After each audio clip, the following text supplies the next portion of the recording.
Welcome aboard. Thursday edition, Sports Bass, live, 97.3 ESPN, the 97.3 ESPN. Free mobile app. Live video streaming on the X platform and on YouTube. 97.3 ESPN on the YouTube stream. You can watch the show live there. We hope you do. We hope you're finding us video on the YouTube channel and, of course, on the radio at 97.3 ESPN. And we've got a couple updates out there on the Eagles' search for the next coordinator, and they may have lost a key coach on the defensive side of the ball. We'll discuss that in just a little bit. Paul Hudrick's going to talk a little Sixers at the midway. Do you know the Sixers have already played half their games this year? You know, we were talking about this earlier. People talk about the process. Remember the process? There was this thing where the Sixers essentially lost a couple of years on purpose or purposefully, or, you know, they didn't have a lot of desire to win in the hopes that they would be able to accumulate talent, which would then be good enough for them to win, you know, at a higher level and potentially a championship. Well, from 2013, 14, 15, they did not really have a big profile other than, hey, they did this process thing. And it was a lightning rod for the fan base. You had half the fan base on one side bemoaning the fact that the Sixers, how dare them, would throw away some seasons. People who didn't care about the Sixers at all had the audacity to complain that the Sixers were throwing seasons away. On the other side, you had a very, very progressive group of thinkers that said, listen, the Sixers haven't been relevant in basically my lifetime. How about them taking a shot to try to obtain some high-level talent in hopes that they could raise their level? They did. And we were talking about this today. The Sixers have played half their games this year. There was a period when the Sixers got rolling with Ben Simmons, Joel Embiid, and from about 2018 to about 2021, they were right up there in conversation with the Phillies and the Eagles. In fact, you could make a strong argument that there was a time where they passed the Phillies, right? 2018, 2019, 2020, 2021, the Phillies were not all that relevant. The Sixers had essentially jumped over the Phillies. And now it almost feels that the Sixers have reached Flyer status, which is unfortunate because they have a pretty good team. It's just not a team that anybody really wants to get all that excited about because of all the collateral damage that has happened over the course of the last, decade or so. But the team is solid. The team is good. Is it a championship team? I don't know. Probably not. I would be surprised if they, in fact, were able to win a championship with this team. I would say long shot at best. But I'll tell you what. It's been an interesting and entertaining season. We're going to talk about it with Paul Hudrick today at 3:30. Who are the Sixers at the midway point of the season? They are 23-19.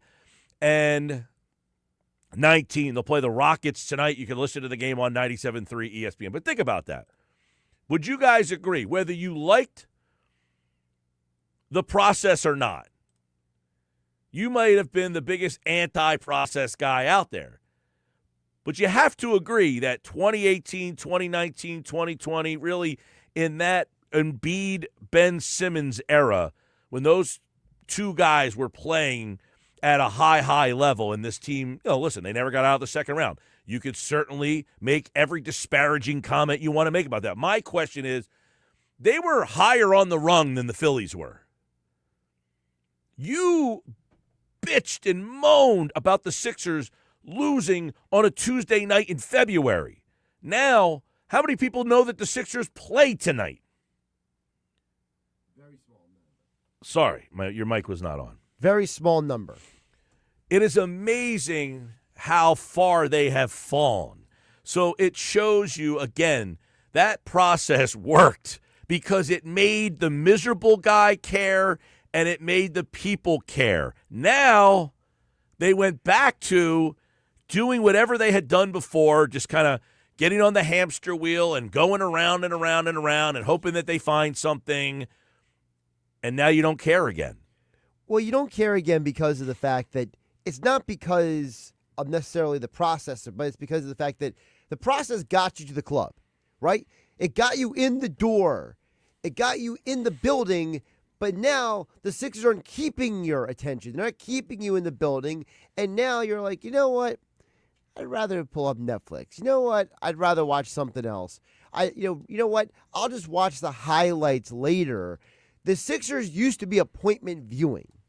Now it's, I'll get to it when I get to it. Well, listen, my point on that was there was when the Sixers decided, hey, we're going to move into this direction. We're going to basically, toss away a couple seasons. Mm-hmm. People were outraged. How dare you toss away some seasons? Oh, I know. I was here working with you when it happened. How dare you toss away some seasons? And it was like, you didn't care about me before. Now you care that I'm deciding to try to better myself? The Sixers made a business decision. They made a decision that people didn't care, so they wanted to build a way. They wanted to build a house that you would care about. No one was coming to the old product. Nobody cared about the old product. So they said, we are going to break it down and rebuild for you to care. Well, it's essentially the team just said, look, I got a new owner. I bought this business that has your name on it, but I'm going to keep the name. I just want a different building. Right. Why do I have to keep the same menu and the same interior and the same booths and the same bar? I want to completely rip those bars out and the booths out, and Correct. I just want my own building. But I will keep your name. We'll still be called the Sixers, but I just want to build it the way I want to build it. So that was their prerogative to do it. I thought it was very smart. It didn't work out for them because they made a lot of bad decisions. But what it did was it made the miserable guy care. Correct. The miserable guy who never paid attention all of a sudden said, I don't like what they're doing. And then they got good enough to where you did kind of care so that you could jump in and say, I told you so. You're the worst kind of guy, right? I told you so. Yeah, but you care enough to complain. And that's what they wanted from that. They wanted you to care enough to complain when they weren't very good, which is exactly the opposite of where you are right now. You don't care if they're good or bad. You just don't care. And that sucks because the team's actually pretty fun. The team's actually got some pieces. The team's pretty it's in a good direction right now. Edgecombe is a player. He's a player that if you went through the process and ended up with him, you would say that was worth it. Joel is playing not at an MVP level, but he's been pretty good over the last month. You've got a guy in Maxey that's an MVP candidate. All-star starter. So you've got the makings of a team that you really should be paying more attention to. But I understand why you're not. I'm not saying, how are you not paying attention to this team? I get it. It's a hard team to wrap your arms around and hug because of Joel and the injury situation and Paul George, and they're in the lineup, they're out of the lineup. Look, the Sixers don't do themselves any favors. Exactly. The way they handle this stuff is perplexing sometimes. They just don't do themselves any favors. This is a team that people should really like, and this is a team that should be getting more attention. But right now, they have literally fallen off the map. I want to ask people who hated the process. You hated it, you blasted it, it didn't work. We're not here to put that on trial. But do you understand or see what I'm talking about is that they did that to try to get you to care again. Well, you were mad at how they did it. You did care. And you cared so much that you got extra mad that they didn't succeed. Right.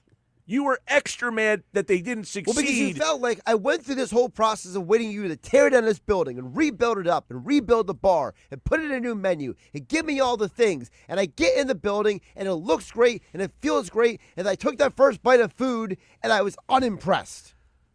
Well, the guy who just complained and tells me every day that it didn't work and it's over. And it's been over since, Sam Hinkie wrote a resignation letter, yet people wanted to kind of still keep saying, it's over now, it's over now. No, it's been over since Hinkie walked out the door. That being said, the guy who was mad at what they did, you got mad at them not winning because it worked. It drew you back in.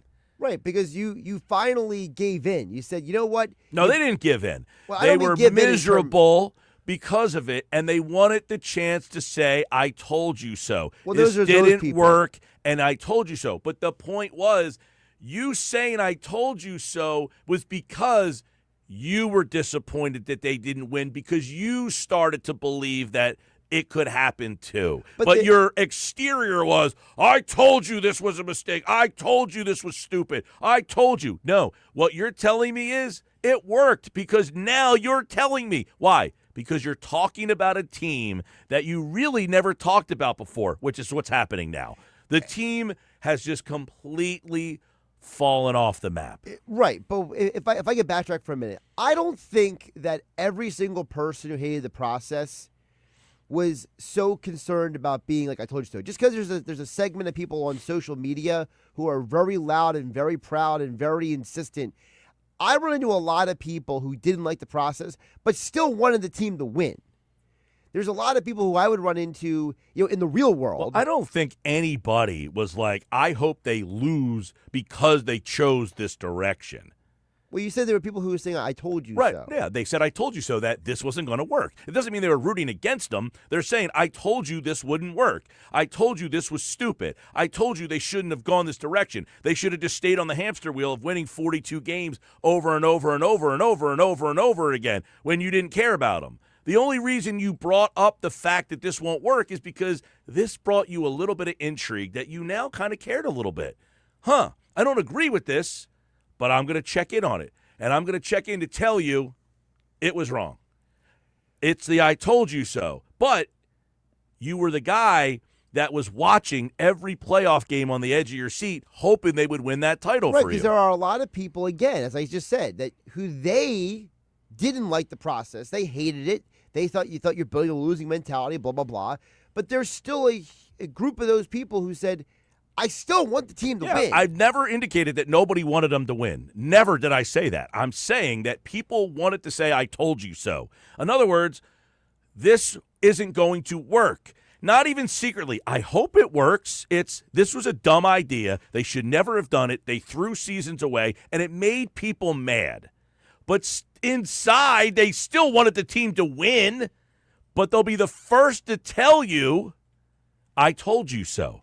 Sure. And now the team doesn't even have that. Why? Because we're so far removed from that whole situation that people went right back into apathy. Right back to where you were before the process, which is just don't care. Right, because they didn't keep you interested. They created it. You just mentioned it. The Sixers have done themselves no favors, right? They've created a dynamic where you're constantly disappointed. You're constantly feel like you're being let down. You can't get past the second round. It's like the situation the Phillies are in right now. There is an element of the fan base that look at the Sixers and the Phillies and they say, it doesn't even matter because when you get to the postseason, you're going to let me down. So the Sixers at the halfway point tonight. They are playing the Rockets. And really, we'll talk to Paul Hudrick because the trade deadline is actually in 2 weeks. And there's a lot of discussion on what this team may or may not do. There are some people that say, listen, you got Tyrese Maxey, you got this Edgecombe kid, you've got Embiid playing at a pretty high level right now. The problem is, if the Sixers stay as currently constructed, they're going to be over the tax threshold. Correct. Which is going to cost the owner even more money on a team that is kind of stuck in, they're not in like middle ground. They're kind of in middle ground, I guess. I mean, as of last night, they're in the 6th spot, so they're not in the play-in round. But they are 2 games out of the 3rd seed. Right. So you could say, look, you're 2 games out of being one of the top 3 teams in the conference. You're also 4 games from being the 10th team. So you're kind of in no man's land right now, which is where you don't want to be in the NBA. Right, which is the whole point of whether you are the Sixers, the Rockets, the Thunder, these teams that go through rebuilds. You go through these rebuilds so you don't get stuck in the middle. So the other option is, do you try to make a trade to say, hey, we got Maxey, we got Edgecombe, we got Paul George, we got Embiid. I just don't see a deal that can be made. I've gone through the trade machine 100 times and try to find ways. I just don't see it. Why? Because nobody on the Sixers makes any money except for Embiid, George, Maxey. They are the only guys on the whole team that make any money. And as you know in the NBA, to make a trade, you have to trade dollar for dollar. Right. So let's say you want to go out and get, like, I like Domantas Sabonis. He is a guy that you probably could get in a trade. The problem is he makes $42 million. The Sixers couldn't put 10 guys together to make $42 million that they would be willing to trade. You're not willing to trade. Well, you would be willing to trade Paul George, I would imagine. Are they going to just do a straight-up Paul George for Sabonis trade? No. Why would they do that? They have no incentive to. Exactly. They both have 2 years left on their deal. They both make about the same amount of money. The deal would work, but why would they just say, hey, you take our bad contract, we'll take your bad contract, and let's just go from there? The Kings have no reason for that. Sabonis is a very popular player out there. Unless they just said, listen, we want to do you a solid. Thanks. Thanks for the help. They are the 2nd worst team in the West. Maybe they tell Sabonis, hey, go ahead. All right, that would be 1. 2, there's just no way they can put together a deal that will get you a player that's really going to help this team do much more. So they are stuck in a really precarious situation here. Their best method of making the move from 6 to, say, 3, because I think 3, they could catch Boston, by the way. Boston is only 3 games ahead of them. True. They're 2 games behind the Knicks. They're 3.5 games behind Boston. They're 9 games behind Detroit. So they're not catching Detroit. But the whole point of the trade deadline is if you want to ensure that you can catch Boston, you like to go out there and make a move that's going to put you in position to do that. The problem is, as you said, Mike, the tradable assets are not there to make the move that you want to make. Yeah, they just don't have it. So the way to make that move is you just got to hope that Joel Embiid and Paul George are able to play every single night the rest of the way. And I say every single night. They're probably not going to play on the back end of back-to-backs. But can you give me every game that is not a back-to-back? Can you give me those games? And if that happens, am I good enough to get all the way? Best case scenario, I'm the 2. Next case scenario, I'm the 3. Do I get a home playoff series as the 4? Right now, I'm 2 games behind Toronto. So you're in that predicament of what do I do? How do I fix this? How do I make this move? 2 issues here. 1, they don't have tradable pieces. The only guy that you would say is somewhat tradable is Jared McCain, who makes only $4 million. The other guy would be Quentin Grimes, and I don't know that they're all that excited about trading Grimes if they want to make the playoffs. Now, if you traded Grimes, the problem would be your team would be lesser right now. So they're in a weird spot, whereas do they want to take the salary tax hit? Because if they don't, then you got to think about trading a guy like Oubre. Because Oubre actually makes a little bit of money. Not a lot of money, but enough to get you under the tax threshold. Correct. So it's going to be very interesting. We'll talk to Paul Hudrick coming up at 3:30 today to see. Jeff's watching on the YouTube channel. Says, I get calls and emails from the Sixers ticket office weekly. Not interested in tickets, but rooting for the Sixers. You know, Jeff, I got to be honest with you. I am a little surprised that the building is still full. Like, I thought for sure that the people would stop showing up. Like, that, to me, is pretty surprising that they still get a crowd every single night. I will say, though, that, and this is not a disparaging of anyone, but the person who goes to the NBA game is not always, like, the diehard fan. For some people, going to a basketball game is like a place to be seen and a place to be at. Whereas, like, if you go to, like, a Phillies game or a Flyers game, there is an element of more fandom with that. Yeah, but I would say the years before the process, nobody went. Well, nobody went because it wasn't a place to be seen or be at. No, but the process made it that. Correct. Like, what I'm saying is the people who are going, they're not always, like, people like you and me. Right, but so the Iverson era, after they won the Eastern Conference in 2001, after that, about 2006, once Iverson got traded, the team was just a rudderless ship. Right. And the building was, they were like last or bottom 5 in attendance for that like period. Yeah, there was like an 8-year period. Where they were like the worst attendance in the league. I'll pull up the exact number for you. Give me a sec. Then they end up deciding, hey, we're going to do this, process thing. We're going to lose. And the next thing you know, all of a sudden the building's filled every single night. So the fans told you that they were on board with this. There's a couple miserable people out there that weren't on board, but the pocketbooks spoke. They liked it, and they filled the building every single night. They didn't fill the building when they were trying to win and just weren't good enough to win.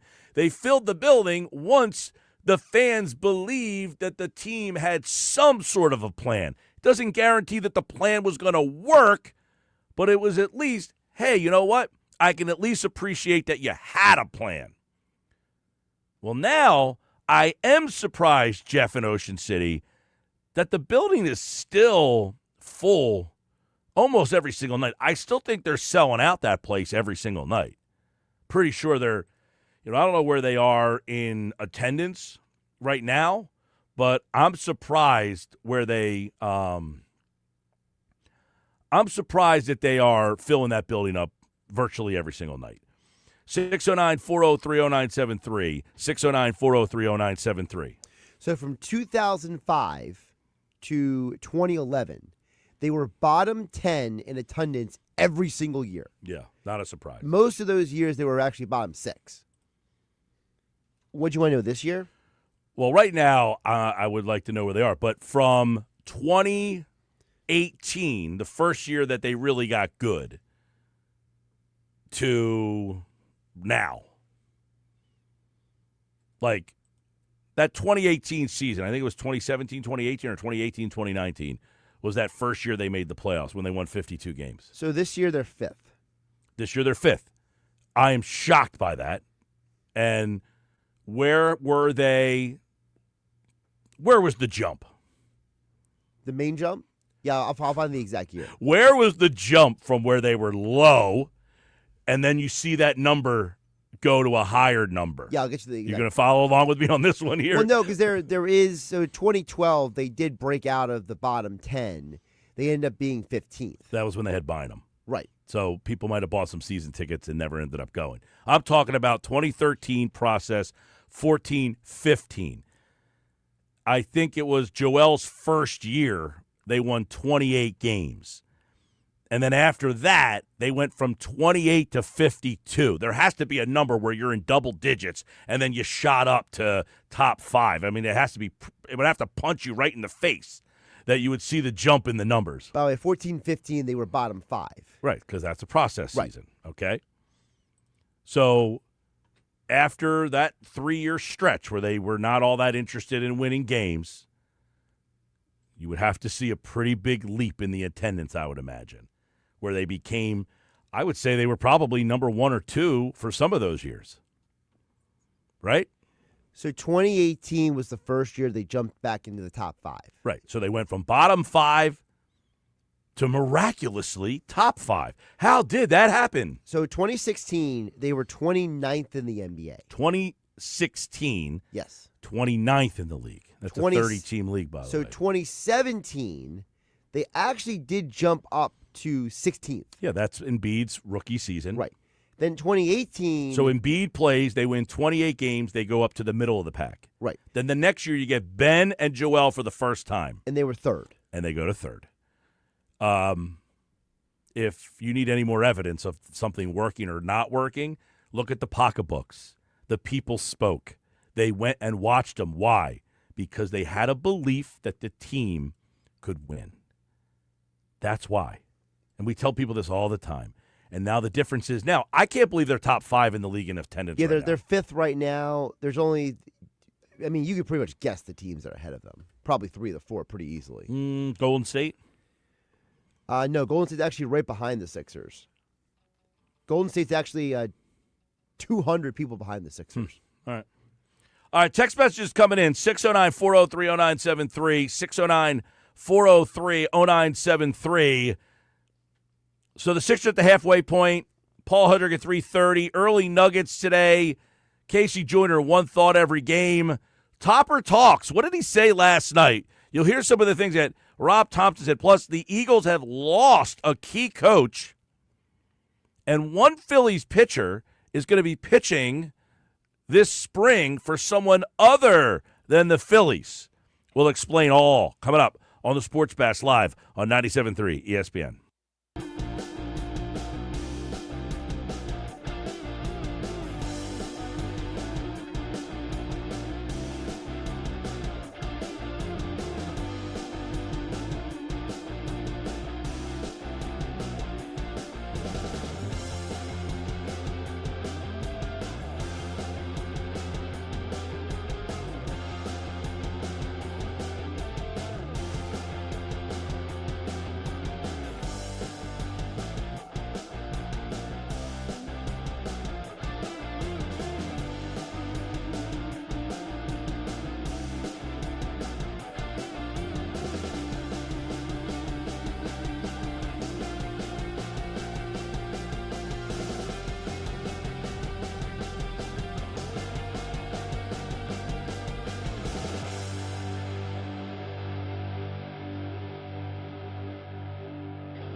All right, 232 Sports Bass Live, 97.3 ESPN.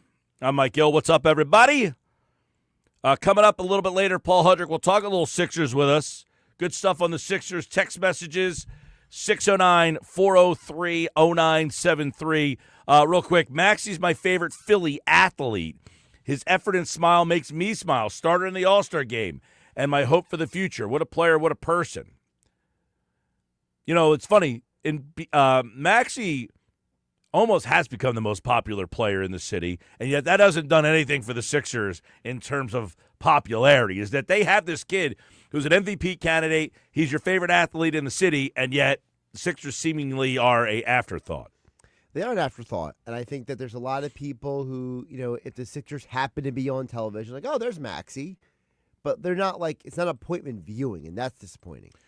Rick in Mays Landing says the process was a success, and in my opinion, it's not a debate. They were a legit title contender for multiple seasons. Had Adam Silver not gotten involved, the Sixers would be like the Thunder right now. Hinkie never would have done the Tobias trade, trading him for Fultz, etc. Yeah, I do agree with that, Rick in Mays Landing. I don't know if they would have been the Thunder. I don't know if they would have hit on, because he did miss on some picks. I mean, he did get the Okafor thing wrong. The Nerlens Noel thing didn't actually work out for them either. But there's a couple things that Colangelo and others did that he would not have done explicitly. Yeah, he mentioned the Fultz thing. He mentioned a couple of things there. Right. There's a couple of things, too, that Hinkie would not have done, which is he never would have traded. They had a treasure chest of assets like Oklahoma City did.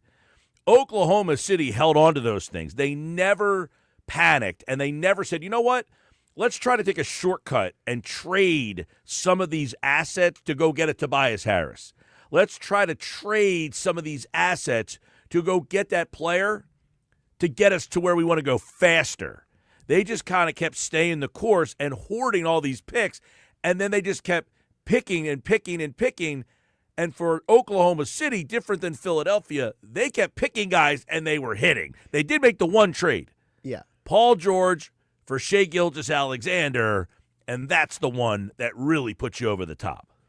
So, really quick. So, I also want to point out that people might not remember this part of the story, but in 2016, there was a point in time where the plan was not for Sam Hinkie to get blown out of the job. There was a conversation to bring in a quote-unquote basketball guy to help him.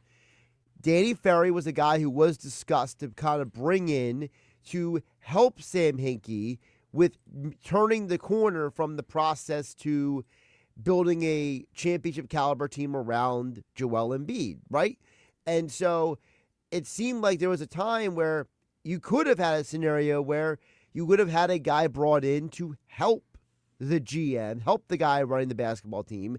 But then, the Colangelos destroyed everything and everything died. Yeah, I mean, the whole Colangelo thing was an absolute disaster. I think it was the worst moment in the history of the franchise in terms of, not the franchise, but the worst moment in the history of this era right here of what could have been. I'll say the 21st century. The what could have been is the biggest thing with bringing in Colangelo, what happened there. But as that guy said, the fact of the matter is, they could have been an Oklahoma City type of situation had they held on to the draft choices. Correct. They ended up trading draft choices to get Tobias Harris. They traded draft choices to get Markelle Fultz. You gave away a first-round pick to Boston so that you can go up and get Fultz. Well, the Fultz thing blows up in your face, and you gave up a pick for that. They get Tatum. It's one of the worst situations ever.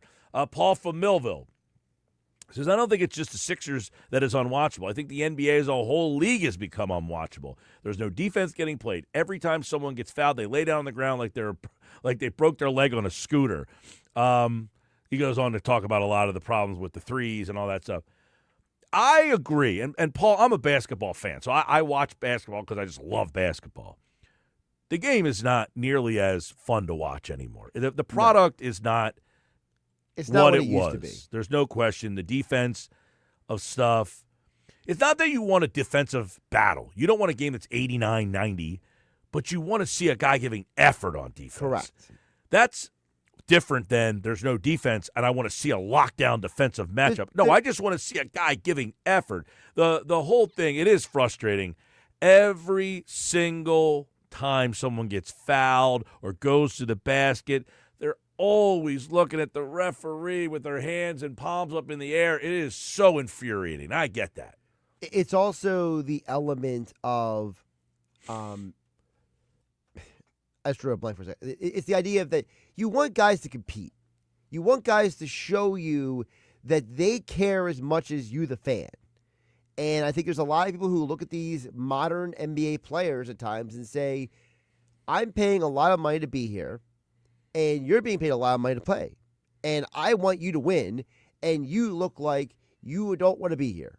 And I want you to be I don't here. agree with that. I do think these guys compete. I just think that they don't compete night in and night out and possession to possession to possession. But that's what I mean, is that the fan wants you to compete at a certain level, and they're not doing that. Well, that part of it doesn't bother me as much as the constant asking for fouls and always looking at and by the way, the officiating is so bad in that league that that's a problem.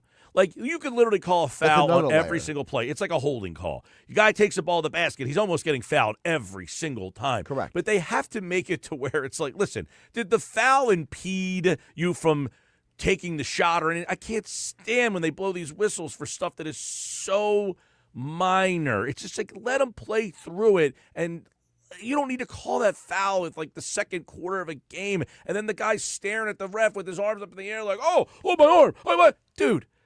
Just play the game like it was on the playground. And then in the fourth quarter, the last couple minutes of the game, you want to tighten it up and start calling stuff like that. That's a different story. Well, then, you didn't call that all game. Yeah, because we want you to play. We want you to play the game. That being said, he also mentions the consistent, terrible three-point misses. That is a massive problem.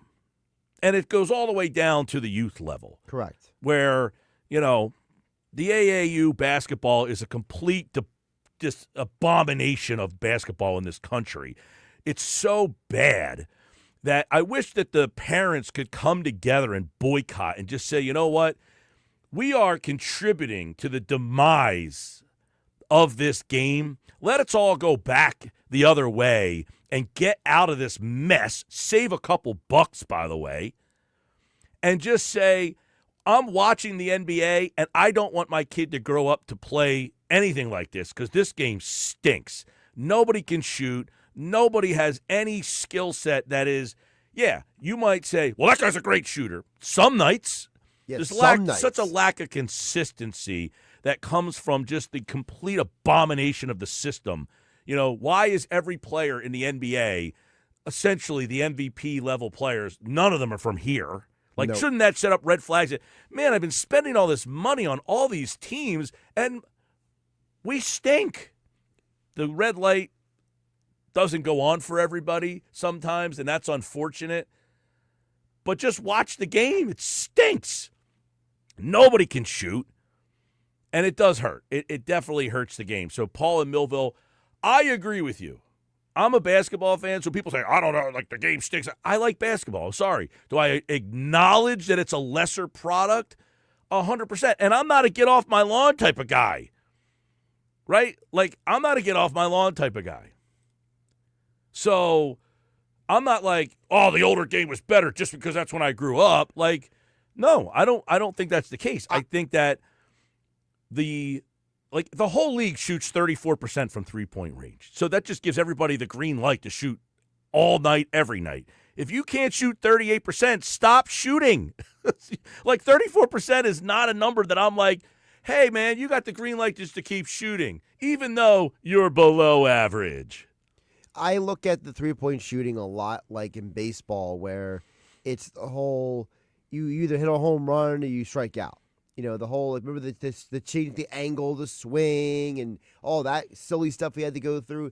I view baseball and basketball in a similar vein, where the fundamentals that made the game a beautiful thing are not being displayed at the highest level, because as the guys go up, you just said, Mike, from the youth leagues to high school to college, nobody is insisting or instilling any of it.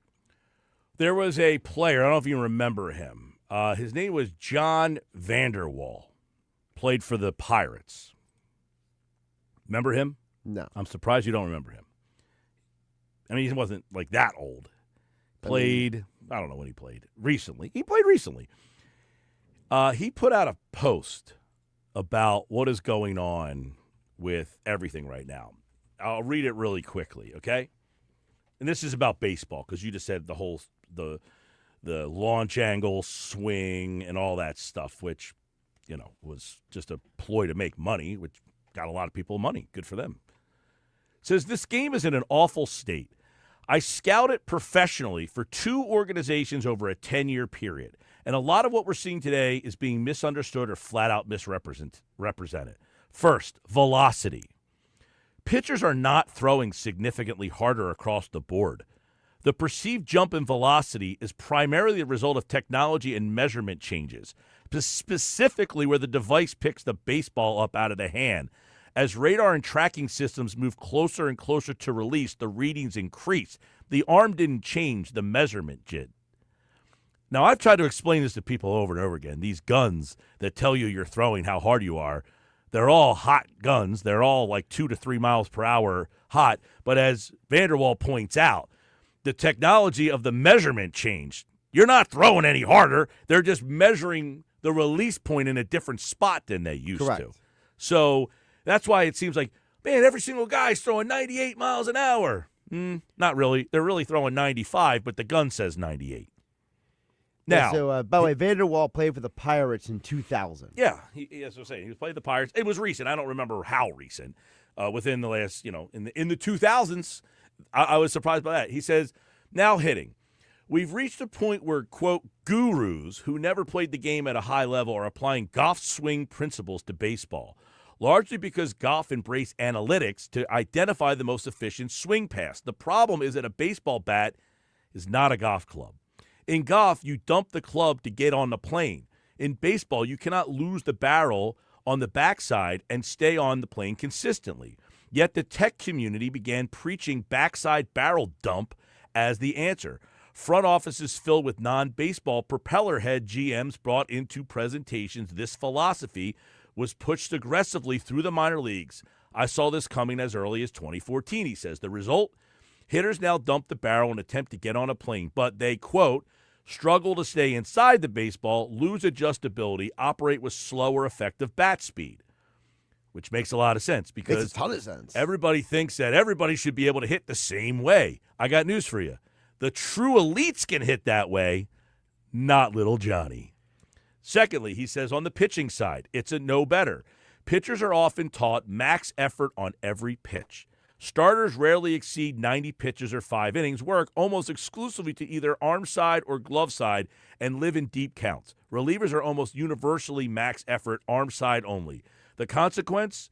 Poor command, inconsistent control, little ability to sequence or adjust. Despite all the technology, pitching command and overall feel are as bad as I have ever seen it at the big league level. More data didn't make the game smarter, it just made it louder. And in many cases, worse. I can't argue with anything that he just said right there. I see it very often. And unfortunately, like the basketball situation, I think everybody acknowledges it and almost knows it, but they're like, got to keep up with the Joneses. Correct. Situation. But the basketball thing, we need to start from scratch, start over. And maybe we can get the basketball product back. But the toothpaste is already out of the tube. Probably don't see that happening. Same on the baseball side. We've come way too far. But there's a former scout there who was basically saying, I scout it, and what I'm seeing is not good. Yeah. Not good. It's not. All right, well, hear what Rob Thomson had to say. Plus, the poll question is up. Wait till you hear what one MLB writer thought about a reunion for the Phillies potentially. That's coming up in our poll question, 97.3 ESPN.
All right, let's check in on today's poll question at Mike Gill Show. You can vote over there at Mike Gill Show. Vote, vote, vote. Here we go, Josh.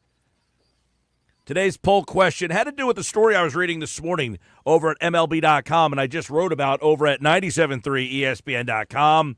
According to Mark Feinsand at MLB.com, a reunion with the Phillies can't be ruled out, though that seems like a long shot at this point. He's talking about Harrison Bader. Should the Phillies consider bringing Bader back? Which way did you vote? Oh, listen, I'm all for it. To me, it's like, why not? There's no harm if you bring him back on a reasonable contract. A reasonable deal. Yes. Right. Like, not a JT Realmuto deal. Yeah, the problem with Bader is he had a really good 50-game stretch in Philadelphia. In fact, in that 50-game stretch here in Philadelphia, he hit 305, 5 homers, 16 RBI in 50 games. Really good. Are they lacking a Harrison Bader in their lineup right now if he's that guy? But if he's a normal Harrison Bader, that's a different situation. Right. So the Phillies have to try to balance whether or not bringing Harrison Bader back, what's the right price. Right now, 85% think the Phillies should bring Harrison Bader back. 15% say no.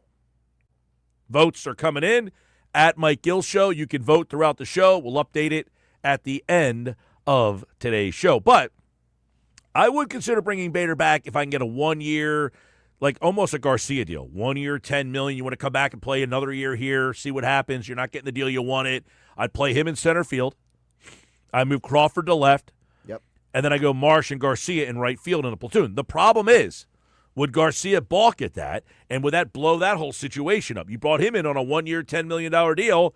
Did you promise him, hey, you're going to be our right fielder, and then all of a sudden, oh, sorry, by the way, you're now platooning with Brandon Marsh in right field? That's where it gets a little testy. That's where last year this blew up in their face with Max Kepler. You would just have to hope that, there's enough communication before spring training that when everybody walks in, everybody knows, this is your assignment. That would be the big thing, is to make sure that you had the conversation with Adolis Garcia. And listen, Brandon Marsh in a platoon is a much better situation. But I think him and our Garcia in right field with Crawford in left and Bader in center is better than what you currently have. But I can't pay Harrison Bader much more than like a 1 year flyer just to come back one more time because the market wasn't there for you. Jeff in Summers Point says, definitely bring him back. He fits with the Phillies perfectly. That's why he played so well. Pay that man his money. From Rounders. Remember that line? Solid poll. Coming up, it's the Nuggets on the other side. Nick Earnshaw, an early edition of the Nuggets here on the Sports Bash, followed by Paul Hudrick at 3:30 today. Looking forward to that. More Sports Bash coming up.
All right, welcome back. 3 o'clock, Sports Bash, 97.3 ESPN, 3 o'clock hour, brought to you by Broadlee's Plumbing, Heating, and Air Conditioning, your trusted source for heating, plumbing, service, and installation. Time for the Nuggets, Nick's Nuggets. Nick Earnshaw in the house on an early edition of the Nuggets. Sixers basketball tonight. We talked a lot of Sixers in the first hour of the show. And, of course, you can listen to the Sixers and the Rockets right here on 97.3 ESPN. You're home for Sixers basketball. Don't forget, we'll be live at Radio Row in 2 weeks, and the guest list is already starting. We got some cool guests already lining up for you. We'll have the guest list. We'll start to leak some of that out here in the next couple of days on the Sports Bash Live on 97.3 ESPN. What's going on, Nick? Yeah, it's going to be an exciting time out there in San Francisco, out in California. Well, listen, I already know a couple of the guests. People should be very excited for Radio Row. It's always a great time during that week. Last year we had a blast. Obviously, the Eagles were in it. This year, I think we're going to have another great time out there as well. So looking forward to that next week, or 2 weeks from now, I should say. It's going to be a lot of fun. But yeah, we'll talk some Sixers in today's Nuggets. But first, we'll talk a little Phils. And you know, I saw this tweet from you this morning, and we were kind of like, would this be interesting? a Bader reunion for the Philadelphia Phillies. Now, he's still out on the market. I saw Jeff Mosher had a piece out there in Philly Voice today talking about this. Feinstein put out a report that there could be some interest there between the Phillies and Bader, maybe at a possible reunion. Now, what does that reunion look like, Mike Gill? Right now, if you go on Spot Track, he is about worth $10 million. They're saying his market value right now is $10 million per year. Phillies have that extra money still, right? They didn't go out get Bo Bichette, so they have some extra money laying around. The outfield does not look great at the moment. You bring back Bader. If he gives you kind of what he gave you towards the end of the last year, the 50-game sample size you got as a Philadelphia Philly, it felt like he fit into this lineup. It also makes you not as lefty dominant at this point, right? If you go back and bring Bader, plays a good center field defensively. So your outfield will look like Adolis Garcia in right, Bader in center, and you give Justin Crawford the opportunity to win the job in left field. So what do you have? Brandon Marsh come off the bench? Wouldn't mind that. I'm cool with that if Marsh comes off the bench. But I like that outfield much more. It feels more put together with Bader out there in center field. What can you get out of Garcia? And then you let the young cat in Justin Crawford figure it out in left field instead of having him play in center and platooning one of those positions. Well, I think it's pretty easy. You look at it this way. You bring back Bader, and I said it before, if he wants to do a 1-year, $10 million deal, just like Garcia did, you come back here. If you can't find anything on the market, that deal's out there for you. 1 year, $10 million. You're our center fielder. We move Crawford over to left. Marsh and Garcia, you guys are going to platoon in right field. The problem would be, how does Garcia handle that? What does he say? And do the Phillies want to platoon Garcia, or do they just want him to play every single day? I mean, this is a guy that could hit 35 home runs in a breakout year. Now, I'm not predicting that, but I think that's what the Phillies are hoping, that they pay this guy, he comes in, he just has a huge season, and then bygones, you move on from him. But if he's platooning with Marsh, that means he doesn't play as much because the left-handed batter in the platoon plays more than the right-handed batter does. So you would have that whole situation where Garcia turns into the situation that Kepler was in last year, whereas he's a little unhappy. He was told that he would play every day, and now he's not. I mean, you have to go down that situation. But if I'm the Phillies,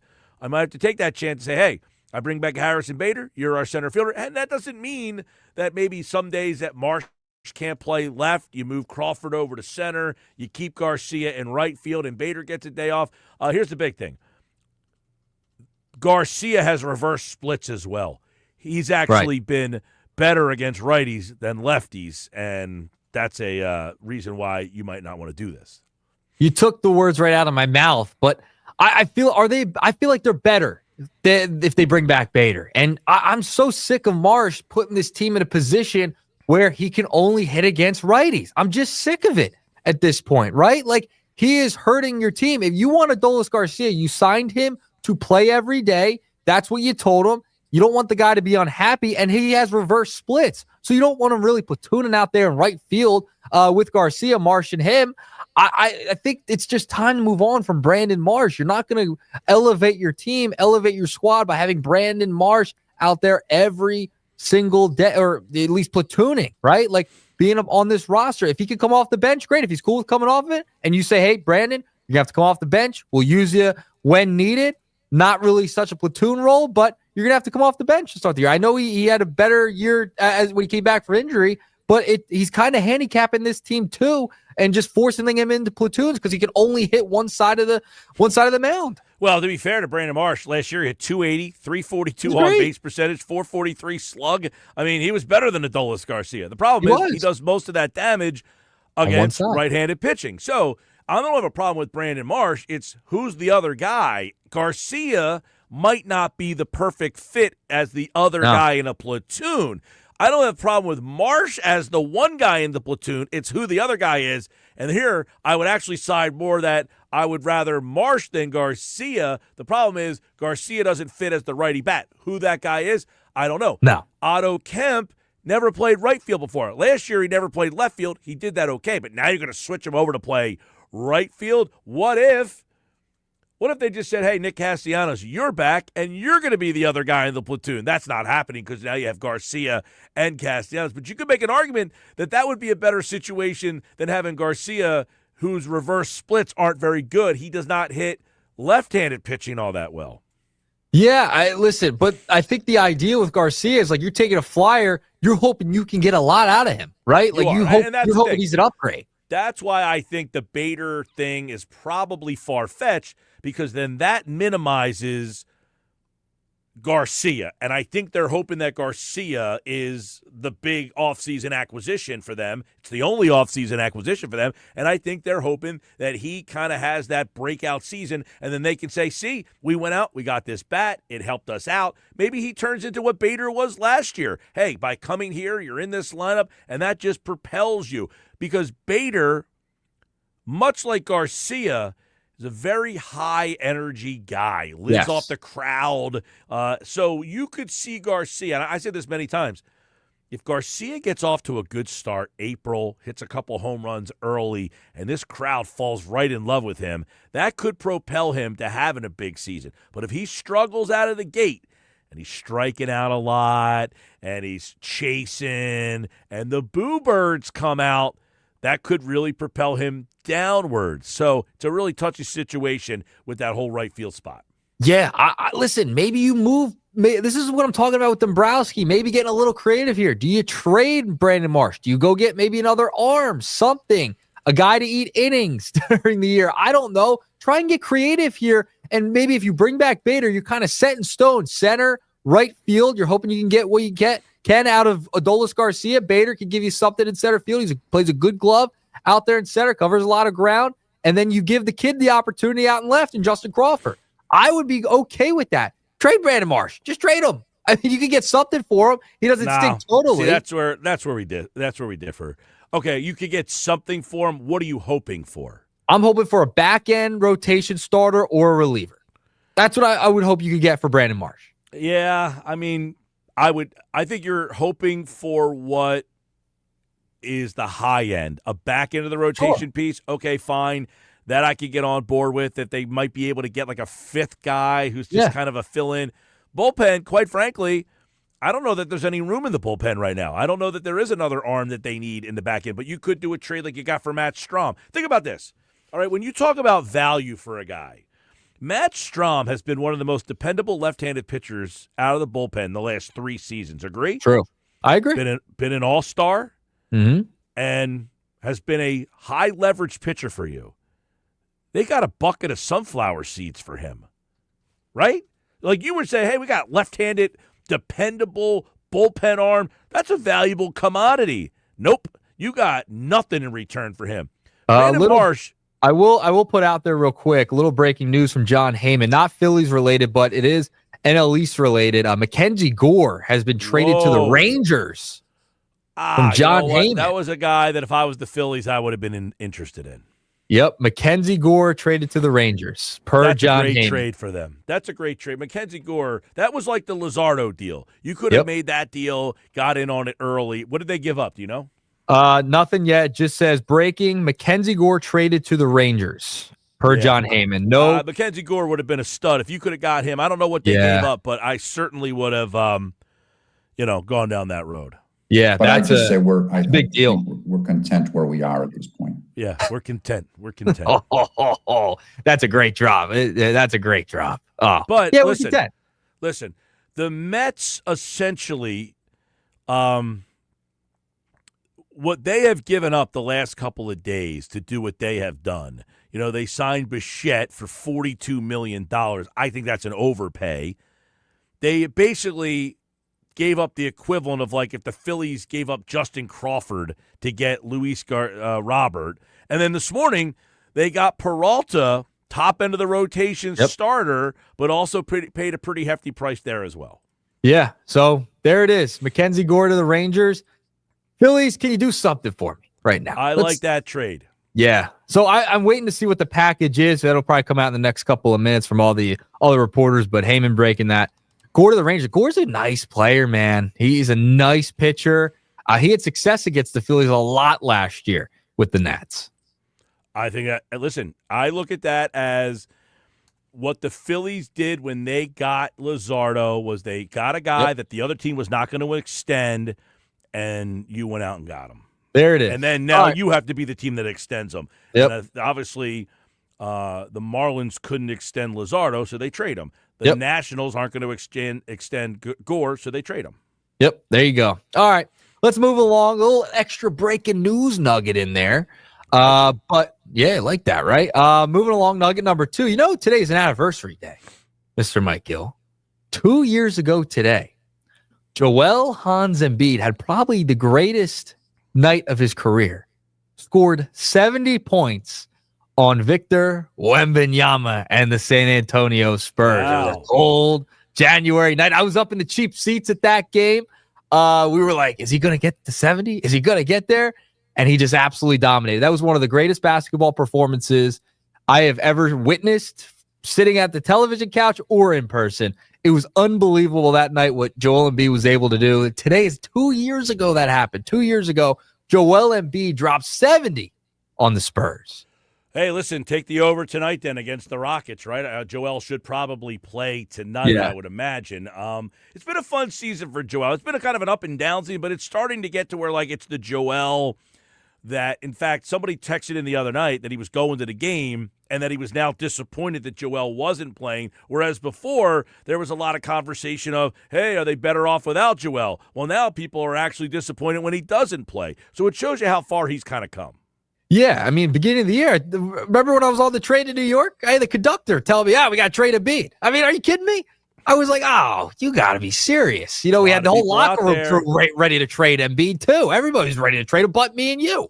A lot of people out there on that train, and I said, listen, your best case scenario is that Joel gets healthy and starts to play better, and I keep saying, get back to me in March, okay? Let's see how he looks by the time March gets here, because I thought it was always going to be a climb for him to kind of get back to that.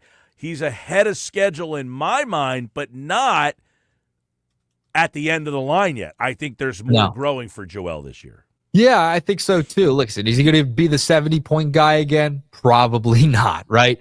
The defense isn't as strong as it has been in the past. That was something that kind of separated Joel from a lot of other bigs, a lot of other players in the league, was because he was so dominant on defense, right? And that's where he's lacking a little bit still. But he is getting better in that side. He's getting better. Yeah, he's definitely improved since the beginning of the year. Listen, the guy has an injury, and I was actually just talking to somebody the other day. They were asking, why does he always fall all the time, right? I don't think people realize. You know, I have the answer. Yeah, well, I do too. I know the answer too. My answer is it braces his fall with his knees. He was told to do that by the doctors. You didn't know that? That wasn't my answer. What was your answer? He wears Skechers. Listen. I've never seen a basketball player wear Skechers in my life. Yeah, he was at Under Armour for a little while. Then he switched over to Skechers. But he doesn't wear socks. He doesn't wear socks with the Skechers either. He did in that one night, but he usually does. Have you ever gone down to the courts and seen a man wear Skechers? You know, like seriously, everybody in the listening audience right now, you ever seen any other guy ball? I think with Skechers on. Rare. It's a rare feat. Because you know me. I like to run. I like to get some runs in. 5-on-5s. I go to some random courts in the area. I'll play. No, I don't see Skechers. You know who wears a Sketcher? Howie Long. He slides into them. He does. Not going out on the court, going up and down in an NBA game. I never seen another player ever wear a Sketcher. My man is wearing Skechers hoodies, Skechers zipper ups. I mean, he 70 in Skechers. Could he give you 70 in Skechers? Mackerel. Could you imagine getting 70 by someone in Skechers? Just when you watch the game tonight now, think about this conversation, because you'll notice that he's wearing Skechers. And I've never actually had Sketcher before, but when I think of it, I think of Howie Long sitting on the airplane sliding into the Sketcher like an old guy. Here's Joel Embiid rocking Skechers up and down the floor. You know, that was a great job. I think that's got to be a problem. That was a great job by you. I was trying to inform everybody, and you're locked in on these Skechers. It is wild. Well, it is wild. First thing you notice about a man is the shoes, the footwear. And I saw Clement M calling out Billy Schwein for wearing the Air New Balances at the game for the Eagles, and I do agree. probably why they lost. You can't rock those shoes to a football game, dude. He's got the old man threes. He wears the old man threes all the time. Hey, anytime I see a man with the white New Balance and the blue N, I know that they have called it a career. They have mailed it in. It's over. They have mailed it in as a life. The life that they once wanted is no longer achievable. They said, you know what? I've lost interest. I'm going with these. Those specific New Balances, yes. Now, did you hear that Tyrese Maxey coming out with his own signature shoe, New Balance? Yep, I did hear that. Now, the New Balance kind of got cool. Yeah. They got cool because, like, Kawhi Leonard was rocking them. Shohei Maxey has them. Otani's in the commercial. Yep. They're kind of bigger on the baseball, like a turf shoe. Yes. The New Balance was kind of cool. But the specific, like, Air Grillers.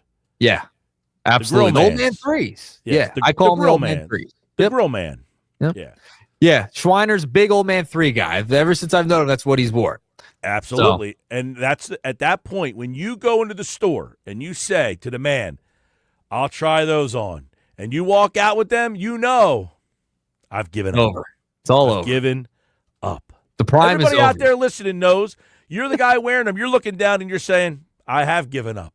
Yep. It's over, man. My prime is past. It's long gone. Way behind me. You will never, ever in my life I will never be able to say, hey, give me the New Balances. Listen, my dad and I have this conversation all the time because he see me rock the New Balances, right? With Otani, like I like the turf shoe, right?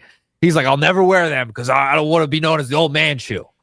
Yep. Ones that Schweiner wears and rocks, you know?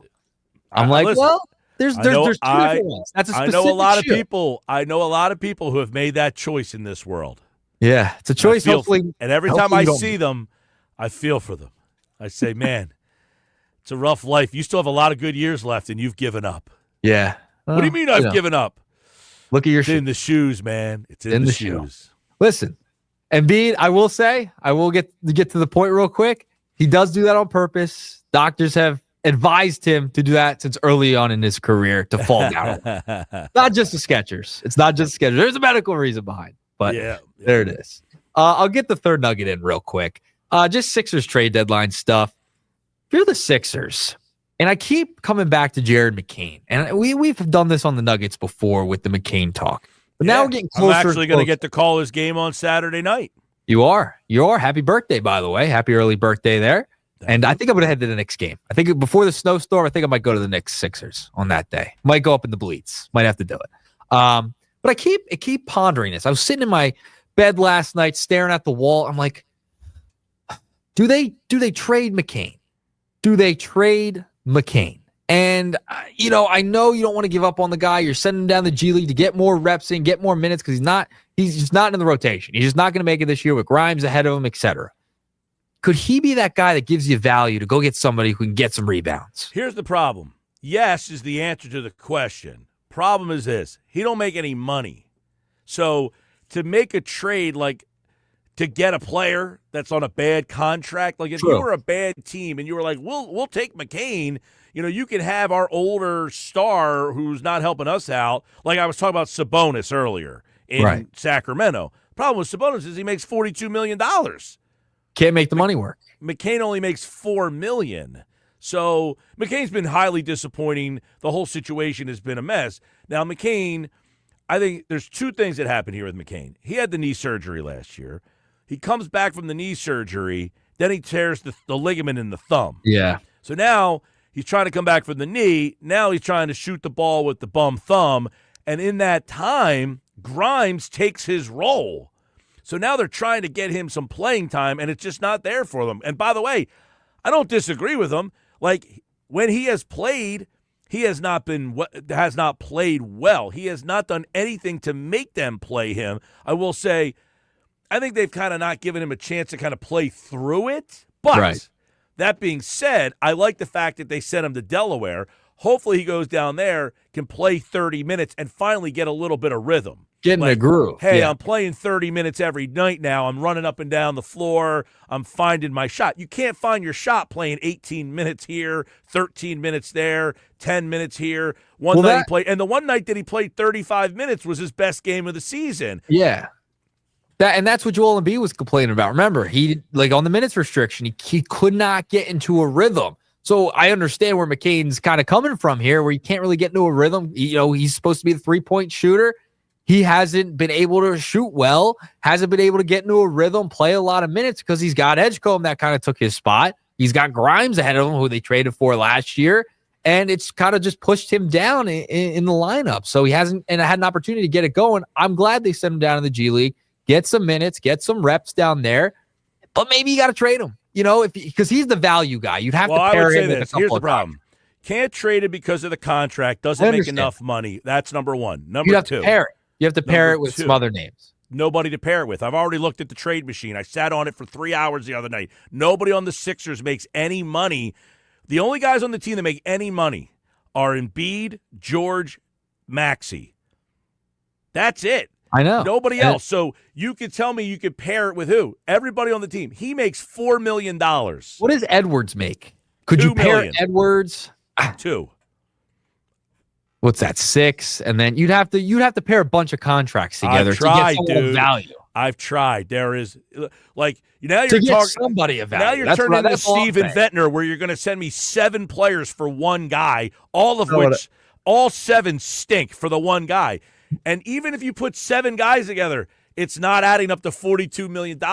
Everybody on the team. Well, you're just talking about Sabonis. I'm just talking about anybody that's a player that has a bad deal on a bad team. We went through every bad team looking for somebody that you can be like, okay, they want to get rid of that guy. The problem is he makes $25 million. Oh, they want to get rid of that guy. Well, he makes $42 million. McCain only makes 4. Justin Edwards makes 2. Eric Gordon makes 2. Lowry makes 2. So all these guys aren't expiring deals, but they only make $2 million. Believe me, I played the game for a while. Yeah. Here's the thing. The second reason on McCain, Grimes is probably going to walk at the end of the year. Yes. McCain will jump into that role next year. Yeah, and that's the debacle you have of trading. Yeah, so you hold on to McCain. McCain can play. He can shoot. He's a player. He's not fitting into this team. The injuries kind of held him back. So this year's kind of go down to Delaware, go play, and then next year when Grimes is out, you step into that third guard role. And then it's him, it's Edgecombe, and it's Maxey. During the snowstorm, I'm going to play with the trade machine, and I'm going to see if I can find somebody for about 10 mil. I did it all last week. We did a whole podcast, me and MKB, on Trust the Mics. 45 minutes. We tried as many trades as we could find. Nobody decent that can rebound for $10 million? Nobody? Nope, and I looked all over the place. I said, you need a guy that can clean the glass and play next to Joel that can just rebound. He might have to take a dip on value, but it is what it is. All right, we're going to talk to Paul Hudrick on the other side about it. Maybe he has some names. Yeah, give us a name, Paul. I would love to hear it. All right, that's the Nuggets for today. All right, we'll see you tomorrow, Nugs. See ya. All right, early Nuggets today. He's back tomorrow, Sports Bash Live. When we come back, Paul Hudrick from Liberty Ballers. The Sixers at the midway point. What is this team? Let's find out next.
All right, 3:31 Sixers tonight on 97.3 ESPN. They take on the Rockets. Sixers at about the midway point. What are the Sixers? Trade deadline coming up in a couple of weeks. Team's been good, bad, up, down, all around. Frustrating some nights, fun. Embiid plays, he doesn't play. Is he back? Is he not back? George plays, then he doesn't. It's been that kind of year for the Sixers, who currently sit in the 6th spot. Just a couple games behind the 2nd seed. I think they're 3.5 behind Boston, 2 behind the Knicks. Halfway through the Sixers season, Paul Hudrick, Liberty Ballers. Who are the Philadelphia 76ers this season? I'm not sure they know who they are at this point. Because hold on, my bad. I got to hit this button over here. That's my fault. There he is, Paul Hudrick. What's going on? Yeah, I was just saying, I don't think the Sixers know who they are up to this point in the year because, as you kind of already alluded to, Joel Embiid in and out of the lineup, Paul George in and out of the lineup, Kelly Oubre started the year great. He's been out of the lineup. Quentin Grimes started the year great. He's been, quite frankly, awful for like the last month or so. Jared McCain, is he going to find it this year? He might not. He didn't play basketball for 11 months. So I think all that to say, I'm not sure that they know what they are or where they should go as far as like the trade deadline. Like it's going to be a situation where like they're going to have to be opportunistic first and foremost. If anything just happens to present itself, that's great. And then 2, I think these next, few games are going to kind of influence the front office about how much they should kind of push to improve versus looking at the future. Yeah, let's look at that. So they got the trade deadline a couple of weeks here. And then I would say, well, what do they need? And I don't know that there's a clear-cut answer. Like if you're asking me, your answer could be different. I think they need a guy that can just rebound, clear the glass, just be the guy next to Joel, because obviously Joel deficiencies this year in rebounding and in rim protection. Can they get that guy who's like a junkyard dog and just clears everybody out and gets every single I'd love to see Sabonis. I know he costs way too much money, but a guy like that who just knows he can rebound and score. But I don't know if there's a guy that this team is like, wow, they need to go get that guy. What they need is Embiid and George to play. Yeah. Well, that, and I think too, Mike, because you remember it was a big to do when it was, the big 3 is 0-4. They can't win together, blah, blah, blah, blah, blah. The last loss in that was to the Bulls. If you remember that Bulls game, I do. Where their bench got annihilated. The other night against Phoenix, what happened? The bench got annihilated. So, like, that's great if they have Paul George and Joel Embiid, and they're playing well, and you have Tyrese Maxey continuing to play well. You have Edgecombe, who is a rookie, is going to experience the ups and downs, but have some big nights. You need something else. They were getting it from Quentin Grimes earlier in the year. They haven't been getting it. Like I said, Oubre, was I thought playing his best basketball of his career. Has played pretty well the last couple games since returning.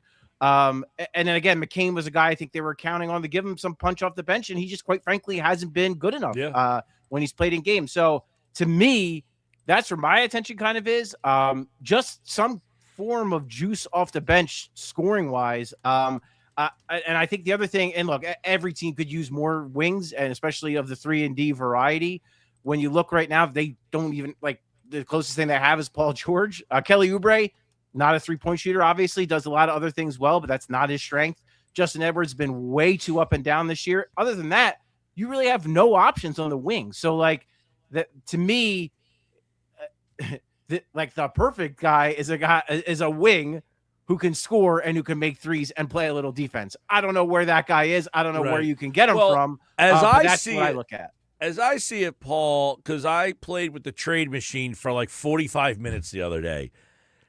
They don't have anybody that makes any money. They can't match money with anybody. So if you want to trade McCain, let's just say you've given up on McCain, and I hope they haven't, because the way I look at it is, no, they send McCain down, let him play. Grimes, this is your year. If Grimes walks, you step into that role next year. So this is almost, by sending him down to Delaware, at least he can play, but it's kind of a lost year at the NBA level for him. But let's just say they wanted to try to move McCain. He only makes $4 million. Yeah. So you can't match him up with anybody of substance that will come here. You'd have to find someone who's on a deal like his, and that's hard to do.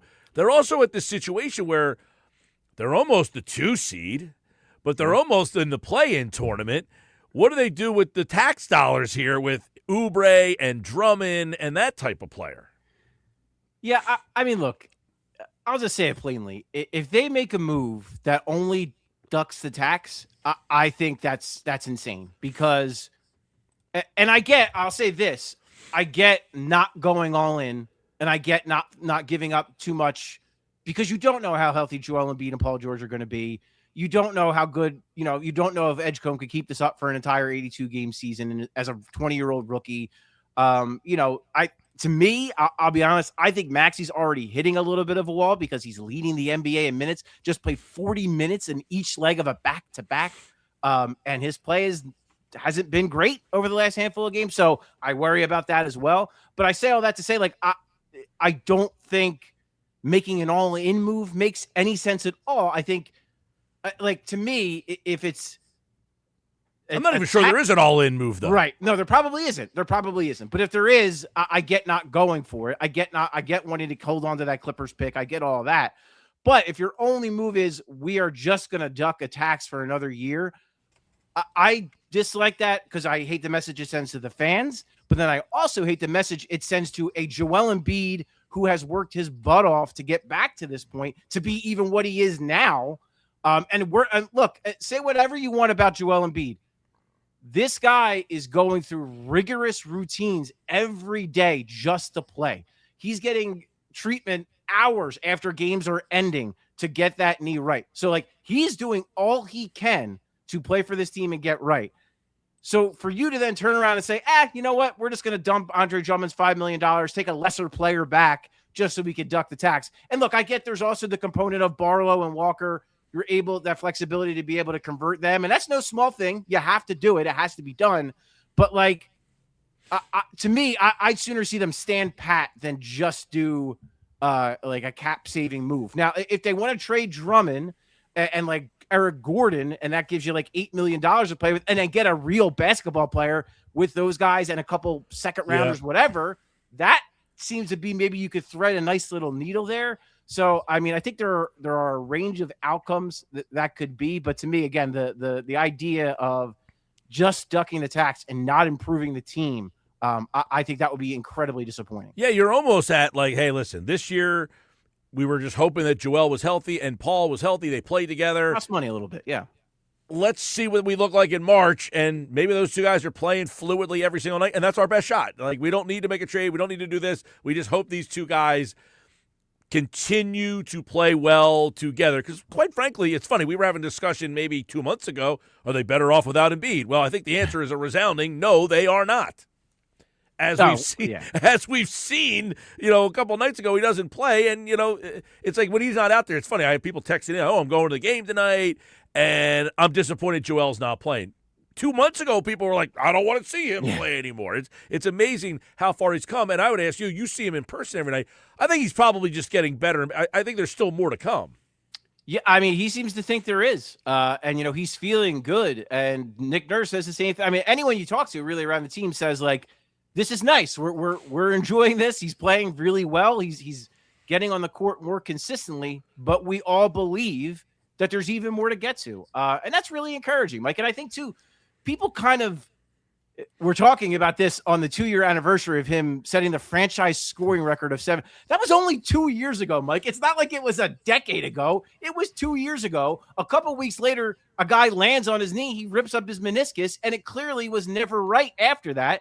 We could argue about should he have come back and played that Knicks series? Fair argument. Should he have played in the Olympics? Another fair argument. But with all that said, he was never right last year. So to act like those 19 games last year were like some type of referendum on his career or where he is, I think we're silly. So he got the procedure cleaned up, and that was going to take time to come back from. So I don't think it's I'll be honest too, Mike, and I think you and I would both agree.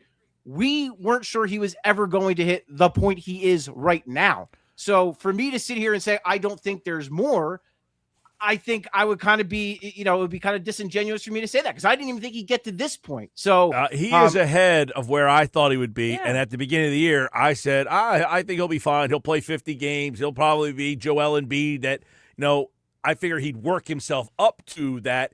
He has worked himself up to it, and I think is far going to exceed where I had. If anybody said, I have him playing opening night. Yes. Right? The fact that he played opening night, and look, he's been up and down, but I think over the last month, he has kind of settled himself into, he's almost a point-a-minute guy. It's like, when you think about it, he's already played more games this year than he did last year, and it's January 22nd. I think that speaks great vibes. I think when you watch him, actually physically watch him play and watch him move, he looks better now by far than at any point last season. And even at any point, like this is the best he has looked since 2 years ago when he dropped 70 points. This is the best he's looked. Well, and I'm not saying everyone should start the parade route or anything, but give the guy credit for getting to this point. You just mentioned it that they have 23 wins. Last year they won 24 games. So they are way above where they were last year, but it doesn't seem that they're far enough for us to say this is a contender, even though they're 3.5 behind Boston for the 2 seed. They're only 2 back in the Knicks for the 3 seed. So 2 teams they've beaten twice, by the way. Not a contender, wide open East. Are we still not ready to that's what's so weird about this whole season and this team. It's wide open. The East is wide open. I look, and I really like Detroit. I like what they've built. I think they're probably still like a guy away. Now they have plenty of assets, so they can go get that guy. They could use like a really good shooter, basically. If they could find that guy at the deadline, they're going to be a really hard team to beat. The Knicks, we've seen, they're just really up and down that team. I don't know if Jalen Brunson and Karl-Anthony Towns can coexist just from a defensive standpoint in the playoffs. I don't know if you can have both of those guys on the court for prolonged stretches. So I don't know.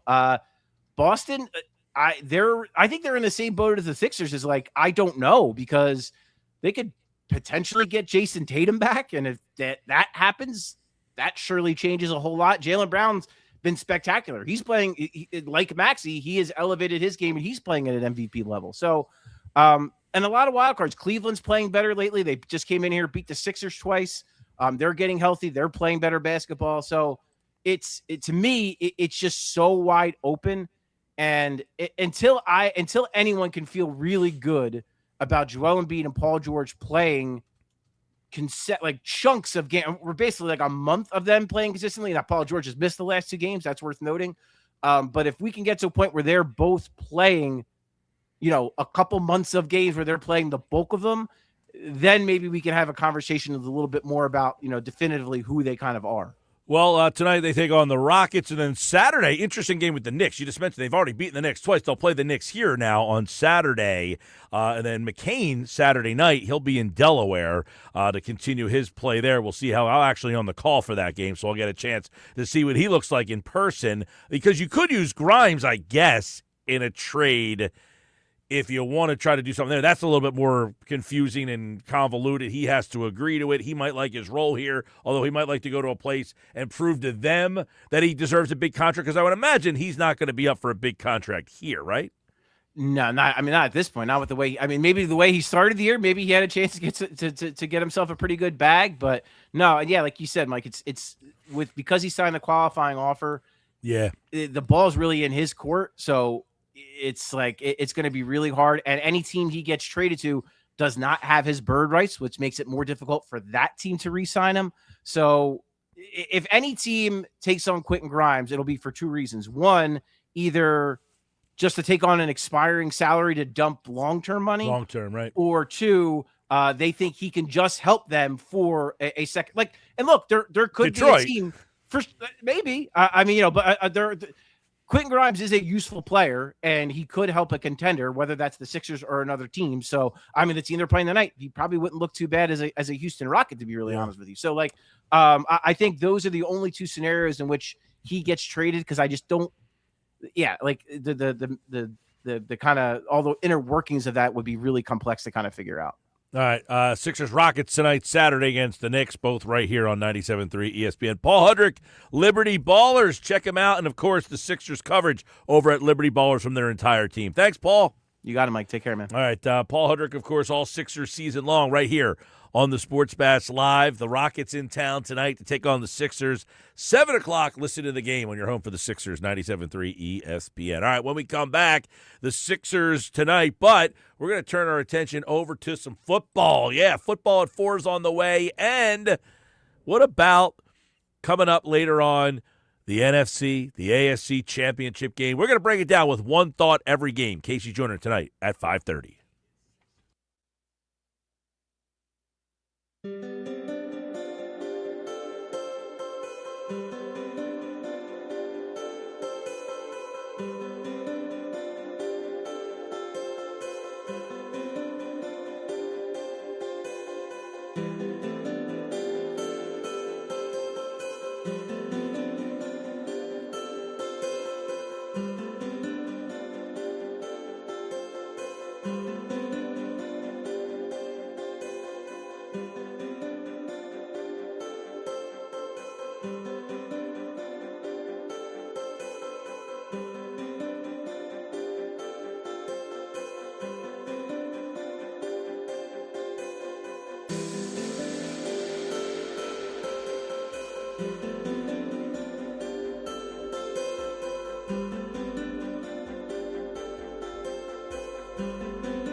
You cannot hire Josh's friends.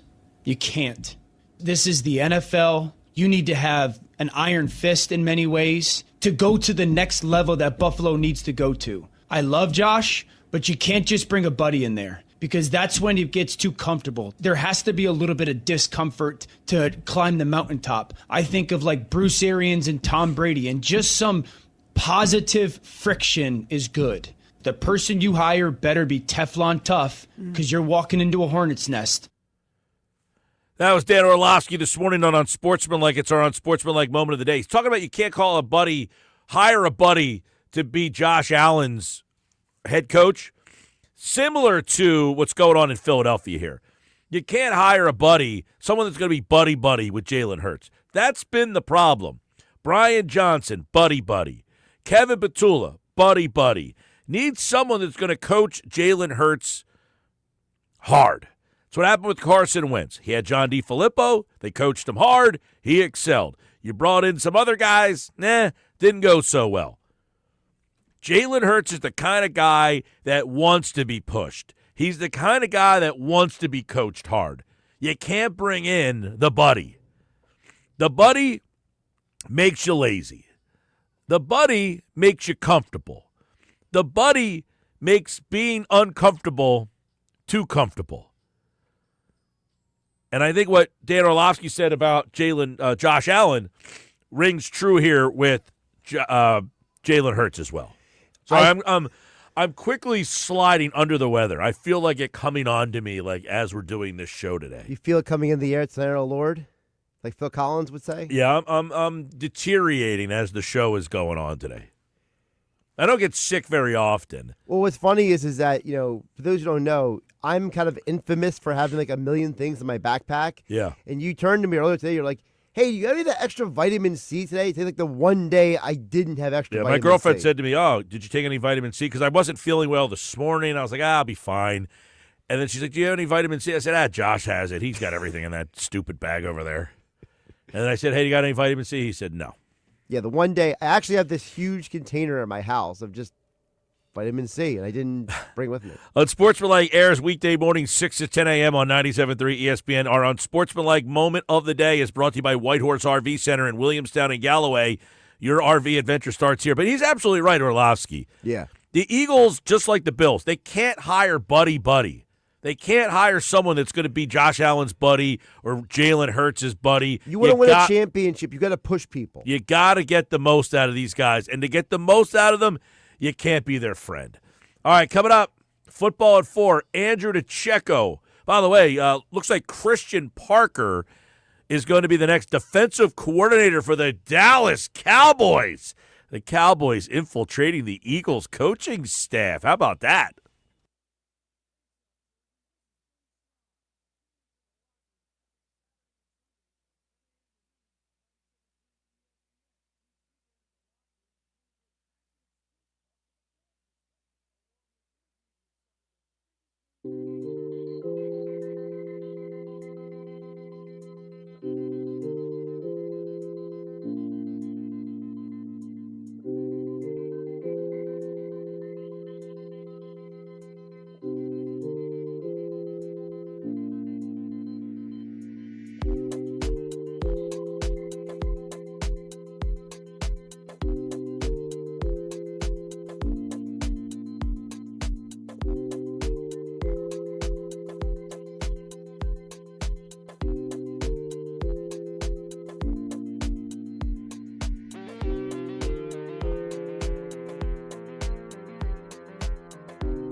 are they going to have full autonomy to run the offense through their vision? And I also think the market plays into it, right? I mean, this is an offensive coordinator in Kevin Patullo who had his house egged. And I think the fact that this market is as passionate as it is, sometimes it borders on excessive. And when you egg someone's house like that and you go toward and you start to skew towards abuse, I mean, that's not normal behavior. And I think that, you know, a lot of these candidates are very well aware of how Kevin Patullo was treated, of how Brian Johnson was treated. Yes, there was 2 offensive coordinators who were appointed to head coach, and they were able to advance their careers, and Kellen Moore and Shane Steichen. And there were also 2 who were fired after 1 year. Brian Johnson, by the way, had a top 10 offense. They were 7th, I think, in points per game, a little over 25, and 8th in total offense, which was roughly 354 yards per game. And he was ousted. So, yeah, I think a lot of those things factor in. And of course, there's the quarterback factor as well. If you're someone like a Mike McDaniel who runs a very distinct system, are you going to be willing to acquiesce and try to tailor your offense around a quarterback? And I think someone like in this case, Justin Herbert would be much more of a seamless fit. And that's not to say that they couldn't have worked here in Philadelphia. There's no evidence that it would, but there is just, as you can see, there's a lot of reasons. There is a lot of reasons, and it seems that Jalen Hurts' name gets brought up. Nick Sirianni's name gets brought up. Working for the Eagles and the irrationality that you mentioned. 2 guys got fired after 1 year, so it makes it a very interesting job. What do you make of some of the names that we're starting to hear? Matt Nagy, interestingly enough, he was a head coach. Got a team to the playoffs with Mitchell Trubisky. Had a winning record. Was the coach of the year.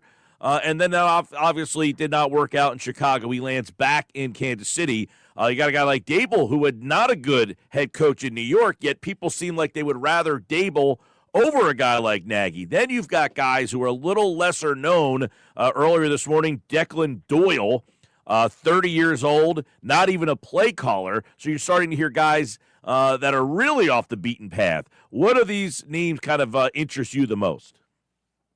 Yeah, I like Matt Nagy. I know that's an unpopular choice based off of some of what I've seen, on social media and responses to, a post that I made, because I actually had a chance to talk to Matt Nagy last February during Super Bowl media availability, even asking him specifically about where he saw Jalen Hurts make the biggest advancement in his game, and he talked about decision-making.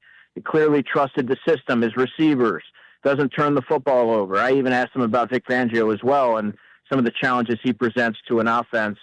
But, I mean, this is a bright mind. He's learned under Andy Reid for, I think, 13 seasons, and he's held different roles, whether that was a quarterback coach, an offensive coordinator, a head coach of the Bears. As you mentioned, Mike, he took Mitchell Trubisky to the postseason, and I thought got the most out of him. Now, it was a limited sample size there, but if you're comparing him to, let's say, Brian Dable, well, Matt Nagy had a better head coach, had more success as a head coach than Brian Dable, and I would argue that he also had more success calling plays and being part of the offense wherever he's gone as well. Of course, Brian Dable had a lot of success with Josh Allen, but Josh Allen and the Bills, the beat went on when he left. So how much of that was Josh Allen being able to elevate the offense, and how much of it was Brian Dable is obviously up for debate. But I think Matt Nagy's an interesting one, someone who I believe will do a nice job working with Jalen Hurts, and compatible in the sense that he's just coming from such a diverse background of different voices and coaches that he's learned from over the years. I'll talk with Andrew DiCecco, football at 4, and obviously, we're going into, we're getting into right around the area. I remember Nick Sirianni was hired on January 24th. That was my birthday, so I do remember that. January 24th, 2021. That will be this weekend. Do they have to rush this? Do they have to hurry? I mean, if they're still hanging around, I mean, does that say maybe they like somebody that's in this games this weekend? Or do they not feel an urgency that they have to hire someone today? Well, I think they're more so trying to make sure that they're making the right pick and not rushing into a decision. Now, Mike McDaniel is no longer on a possibility. Brian Dable is not going to be a possibility, and Zach Robinson is no longer going to be a possibility. And those were all coaches that the Eagles at least expressed interest in. And so you can look at it and say the field is shrinking, but I don't get the sense that there's this urgency where they have to rush somebody into this role.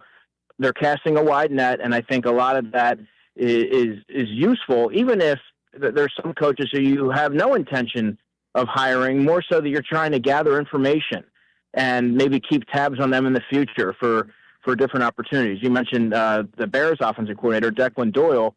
He's 29 years old.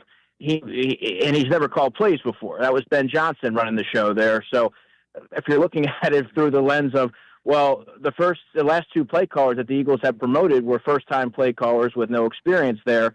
Well, how would this be any different? Of course, Doyle has a background in learning from Sean Payton, but I have a feeling that come week 4, and there's the acclimation period, there's going to be a lot of fans that are complaining about him too. How could they hire a first-time play caller and all that? So, yeah, that's just kind of my thoughts as this process continues. Yeah, and they obviously lost out on Zach Robinson. He is now in Tampa. You've got obviously I don't know that there's a favorite in the clubhouse out there. I don't know that there's a guy that's like, man, that's the obvious fit. He makes a lot of sense. But you talked to Marty Morningwig for a piece over at Inside the Birds, Andrew. And what does he have to say about Jalen Hurts and maybe what the perception could be for him, of him, for these coordinators? Yeah, I appreciate you mentioning that. You can grab that on Inside the Birds, the podcast, and then the videos on YouTube. It's a two-parter. Marty loves Jalen Hurts, and he was very instrumental in helping the Eagles draft Jalen Hurts. He scouted him. He presented a lot of information to the coaching staff. Senior consultant was exclusively to work with Jalen Hurts and get him ready in the event that Carson Wentz got banged up or whatever it was. And he just lauded Hurts for his work ethic. He said he'd be in the building until midnight and said sleep is secondary. And he said it was about the third day, because I asked him, I said, you've worked with the likes of Steve Young, Michael Vick, Donovan McNabb, all these different coaches, all these different quarterbacks. And what is it about a certain, like, when are you able to tell, or what are you looking for in a quarterback that suggests to you that they have what it takes? And he said it was about the third day of training camp where he recognized that with Hurts and said that he keeps advancing his game. And he was very, offered glowing endorsements for Jalen Hurts. So if you want to hear the backstory and his role in developing Jalen Hurts, I highly encourage everybody to check that out. Yeah, check that out over at the Inside the Birds platforms. And, of course, with us here taking a look at everything. Jalen Hurts, obviously, Chris Long had said on the Rich Eisen show the other day that he would like to see a West Coast offense and that basically hold Hurts' feet to the fire here. If you can't run it, then too bad.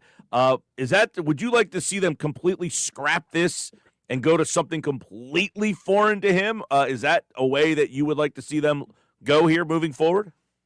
Because I was just having a conversation with Jeff Mosher a couple days ago about this. For me, yes, I think it would be necessary to totally scrap it and try to rebuild this and reimagine this offense, because clearly the NFL has caught up to the way the Eagles want to play football. What do you think their other teams did in the offseason after the Eagles won the Super Bowl? How can they stop this offense, and how can we make the Eagles one-dimensional and make them uncomfortable? You saw them be able to do that to great success. So I tend to agree. You said it was Chris Long who said this? Yep, he was on the Rich Eisen show on Wednesday. I agree with that. But realistically, if you're in a win-now mode and there's urgency to continue this and keep this window open, I think probably best-case scenario is you're marrying the offensive coordinator and his concepts and principles with some of the things that the Eagles do well and trying to find an ideal blend for that. But if it were me, I would, rip out the foundation and try to reestablish a new one. And that is becoming more West Coast based, timing based, middle of the field throws, a more rhythmic style offense. And, those are things that, Jalen Hurts said he'll do whatever it takes to win. So you have to push through those challenges and potential growing pains that could accompany that. For the Eagles to ultimately grow and evolve as an offense, I think something drastic has to happen. And a new system needs to be in place. But that's just my opinion. Yeah, no, I think a lot of people kind of agree with you. But then there is the whole notion of that they have kind of scaled this offense back to fit Jalen Hurts' strengths. So you kind of have I can understand where candidates are kind of confused on what this offense might be. They have to figure out, is A.J. Brown going to be here? What's Lane Johnson's future? Do I have to call Nick Sirianni's plays, or can I call my own? Now, a lot of reporting has been, Andrew, that you'll get autonomy here. And what does that mean to the offensive play caller with Jalen Hurts? Does Jalen Hurts want to run the stuff that I bring in here? So I guess you could see why this is a very perplexing situation for a newcomer. Or do you not see that and say, hey, I take this job 100% right off the bat if it's offered to me? Yeah, I mean, I think there's a lot of questions that have to be asked, but it's a high-profile organization. They have an owner who's going to do whatever it takes to continue this winning trend. But that's not to say that you're not going into it with some questions. And we talked about the offensive line. That's the star of the show for the offense. And if they're not able to, if there's health concerns, well, you're going to have a really tough time playing the style that the Eagles want to play. And I think if you're the OC, you're telling Jalen Hurts, this is what we're doing. This is what we're going to do, because we have to move away a little bit from some of the previous ways and iteration of the offense.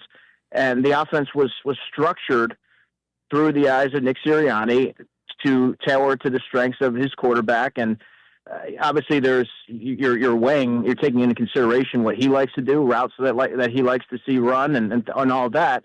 But I think the next offensive coordinator, in order to really head this thing in the right direction, they need to be able to take full control and have their fingerprints on the offense. And if that means being uncomfortable for the quarterback or for whomever, I think that's necessary. And I think Jalen Hurts deserves a little bit of credit here, because everybody assumes he can't do this or he can't do that. Well, this would be the opportunity to really be able to have something to base that off of, and trying something different, implementing it, and then seeing where it goes. Yeah.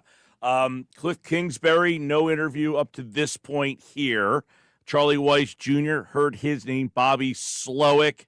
I guess whoever else is out there, we'll see what ends up happening here. But obviously, there are other candidates outside of the ones that have been already connected to the team. We'll see where this goes. Before we get you out of here, we were talking earlier this week with Jeff and Andrew and Adam about the defense and what this defense might look like moving forward. And we come to the conclusion that they got some questions on this team. As much as they need the coordinator and this offense needs to get jump-started, they got to figure out, you're bringing Jalen Phillips back. What's going on with Nakobe Dean? You got to get a corner opposite Quinion Mitchell. You've got to figure out what you're doing at the safety spot here.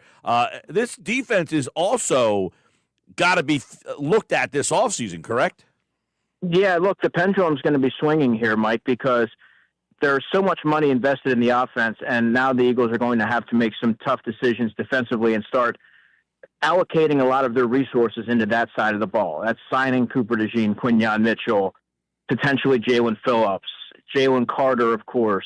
And Jalen Carter, by the way, did not well in the postseason game. I think there's some concern there about the shoulders, I should say, and I'll be keeping an eye on seeing if he's going to revisit it, which, when he returned, he said that he believes that that's something he's going to have to revisit in the offseason. Yeah. That's a pretty considerable piece there.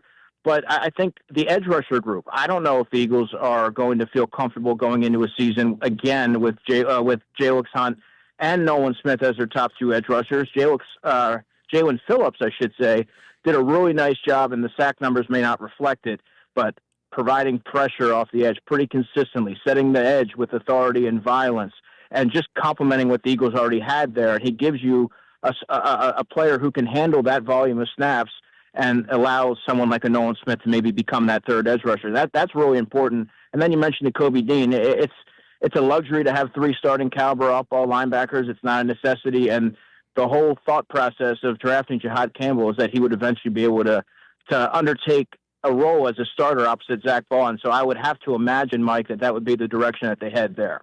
All right, Andrew DiCecco and the guys over at the Inside the Birds podcast, we shift into off-season mode, and we'll have it all covered for you here during football at 4. You can check out the Inside the Birds platform, the podcast, and the website with the coverage from Andrew and Adam and Jeff And, of course, football at 4 right here on the Sports Bash Live on 97.3 ESPN. All right, Andrew. Appreciate it as always, pal.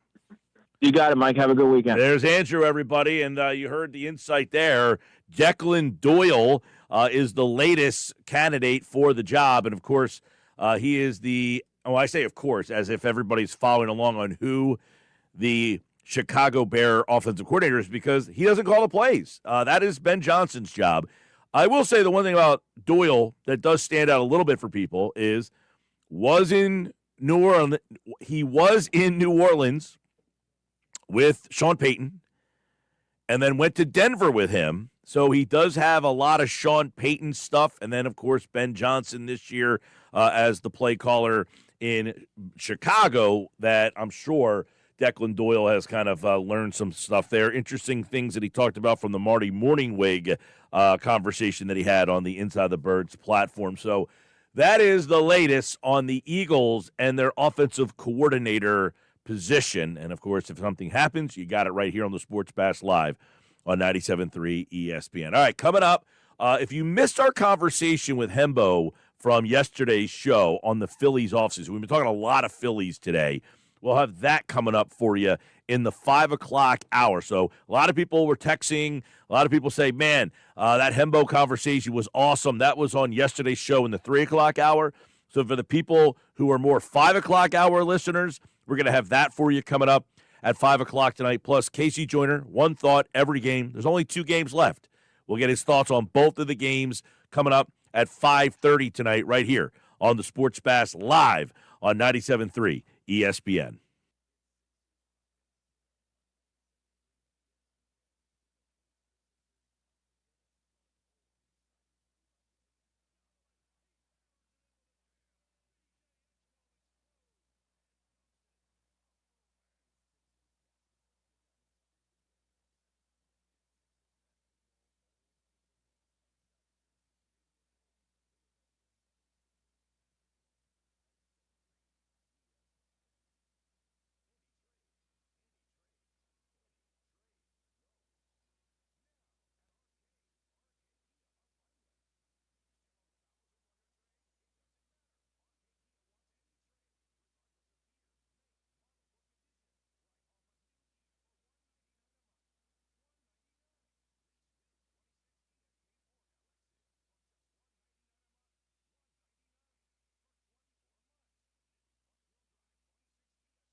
All right, 425 Sports Pass Live, 97.3 ESPN. I'm Mike Gill. What's up? Thanks to DiCecco for today's Football at 4. As always, good stuff from the guys from the Inside the Birds podcast. And as we told you right before that, Christian Parker, I don't know if it's confirmed yet, but it is. Is it confirmed now? Yeah, so all the NFL Network guys have confirmed it. Jeremy Fowler has confirmed it. It's so confirmed, Mike, that they already have Christian Parker's bio up on the Cowboys website. Well, that's a big loss for the Eagles. It's a dual-ended loss because, one, you're losing a guy who was a key part of the development of your young corners like Cooper DeJean and Quinyon Mitchell to a rival. So that's one part. The first time, Dallas has done something smart. Right. But the second reason why it's a big loss is because it's already January 22nd. You are now going to get lost in the shuffle with all the other teams. You're looking for an offensive coordinator, and now you got to find a new guy to add to the defensive staff while other people are still loading up on their staff. Yeah, and this is a guy who's been here for the last 2 seasons with Vic Fangio. He knows Fangio pretty well. He's been around with Fangio and Quinyon Mitchell, Cooper DeJean. These are guys that have become all-pro level players with Christian Parker. Now, you might say, well, what has he done for Ringo? And what has he done for, they had a group of all these other younger corners that never really made it. I mean, Eli Ricks and, a bunch of other guys. So Ricks does predate him a little bit, so I'm not going to get too mad about that. I just think Ringo has limitations, and it's his own fault. Like, I've heard guys like Ross Tucker talk about how, like, no matter what, it seems like Ringo just doesn't get it. Well, listen. He has certainly made an impact in this secondary. He is very highly regarded in that spot there. So he is the new Dallas defensive coordinator. That means John Gannon is not getting that job. I know Eagles fans were probably hoping that Gannon went to Dallas because they didn't like him so much here that they thought he would ruin Dallas's defense. But Gannon could end up in Washington, I guess. Things are starting to fill out, though. By the way, this is the first time the Dallas Cowboys have hired a man to be to run their defense who did not have previous NFL defensive play calling experience since 2000. How about it? Well, listen, Christian Parker. He was a finalist, by the way, a couple of years ago for the Packers job, which was eventually with the Jeff Hafley. He interviewed for the Packers job this year as well. Correct. All right, so last night, Rob Thomson. So he's been in the news the last couple of days with some stuff that he has said. Yes. And he was speaking at the Philadelphia Sports Writers Banquet. Yeah, so Rob Thomson received the Good Guy Award from the Philadelphia Sports Writers Association, and he gave a little speech up there, and we're not going to play the whole speech for a variety of reasons because, well, some of it, frankly, I didn't even care about.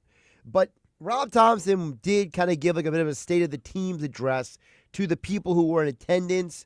We do want to say thanks to On Pattison for being the only outlet I can find even putting this audio in any capacity out there. So we started with Wasn't Schweimer there last night? Billy was there and did not give me audio. He didn't get the prerequisite audio? No. By the way, real quick, Phillies news.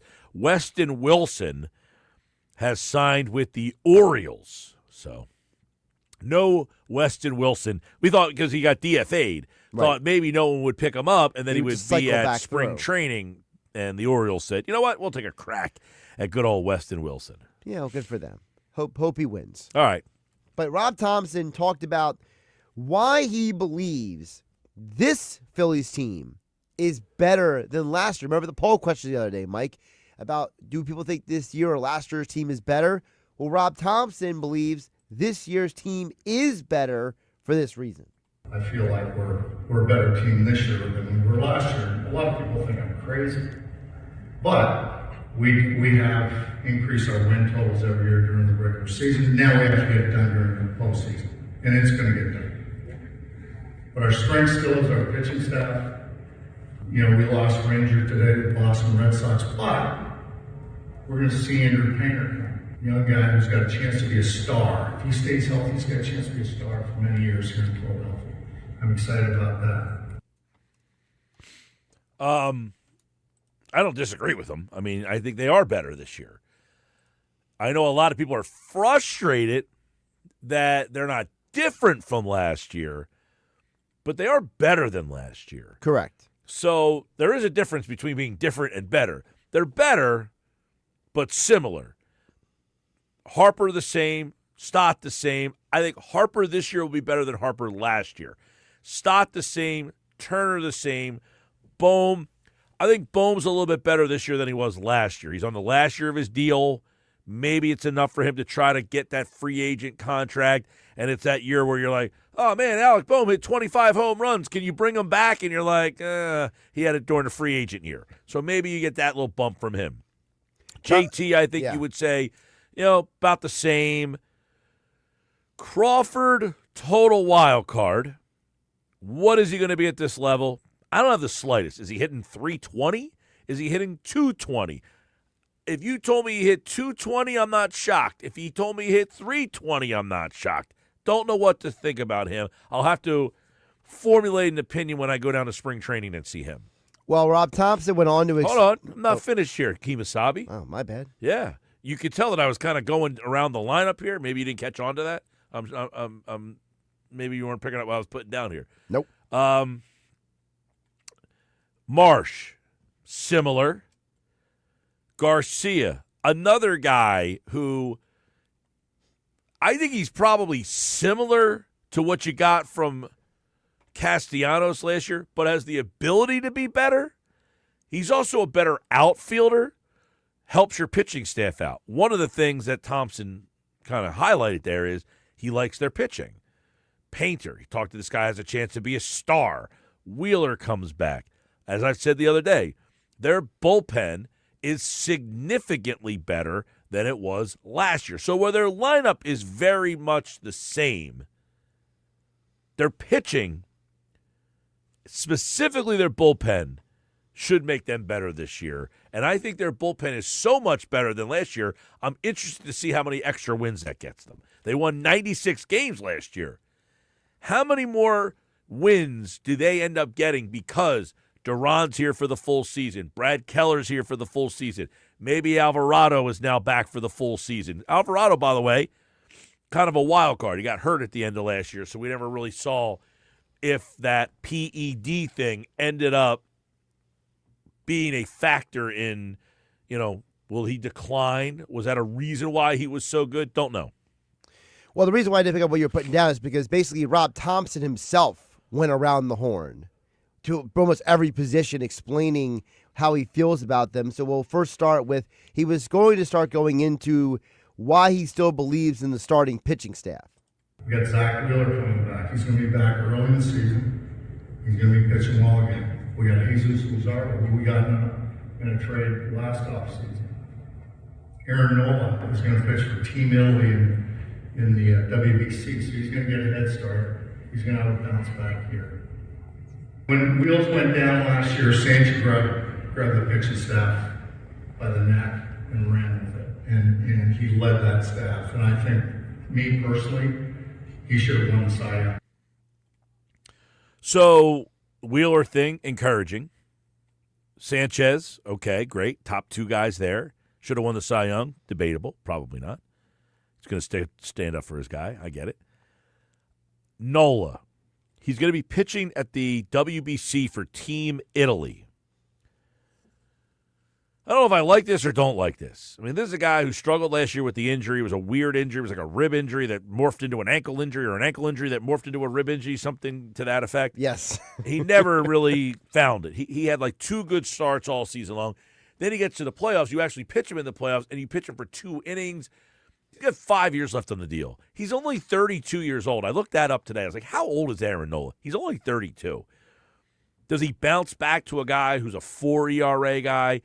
Does Aaron Nola become Aaron Nola again, where, hey, I'm 3.30 ERA, bunch of strikeouts, a lot of innings? If that's the case, you're going to win a lot more games this year. The other guy would be Painter. He talked about Luzardo. He's like, a guy we traded for last year. That was just frivolous stuff. Luzardo had a pretty solid year last year. Painter, the key. Wheeler's health, big. Nola obviously bouncing back. So the pitching has the chance to be better because they didn't have Nola all season last year, really. Or, no, listen, I say all season. He was 5-15, so he had 15 decisions. He just wasn't very good last year. Thomson went on to say that he actually is excited about the Phillies bullpen this upcoming season. Should be. Our front office has improved our bullpen. I know we lost Matt Strong, but we've had Brad Kellum. We've had a bunch of really good optionable pitchers, really good arms. I feel good about that. He should be happy. The bullpen is something that he should be excited about. With Duran, Keller, Alvarado at the back end of that bullpen, that is significantly better from Romano, Strom, and Kerkering last year, which they had for most of the first half of the year. So you now have this guy and this crew from April all the way through the end of the year. So I definitely agree with him that that's probably the main reason why this team is better. The next part we're going to play might make some Philly fans angry, Mike, because Rob Thomson refers to JT Realmuto as invaluable. And then he also has a very interesting note on Bryce Harper. I can't tell you how important he is to our pitching staff. You can't put a number on what he does with game calling and just his presence, his experience. Bryce Harper is as motivated as I've ever seen him. He's been hitting for months. He's going to play in the WBC. He's going to have a big year. Well, I mean, it's great to hear that Harper's invaluable. I mean, motivated as I've ever seen. And I said at the beginning, I think Harper is the one guy who has a better year than he did last year. And he's not wrong about JT. I don't know why Phillies fans would be mad about that. He is invaluable in what he brings. Catching, leadership, handling the pitching staff, and all those things I value. The one problem was you paid him too much money for too many years. But he's invaluable. He is invaluable. That doesn't mean he's not invaluable. He is a very valuable piece to this team's pitching staff, and they value their pitching staff. Listen, when people look at things, they look at the lineup. They look at offense. Most people don't care about defense. They don't care about locker room. They want to know how many home runs are you hitting? What's your batting average? You know, even most people don't care what your on-base percentage is or your slugging percentage or your OPS or anything. They want to know what's your batting average and how many home runs. Now, that doesn't mean that they're right to think that, but point being, they say JT, and they see a guy that's declining in batting average and power and RBI and all the numbers.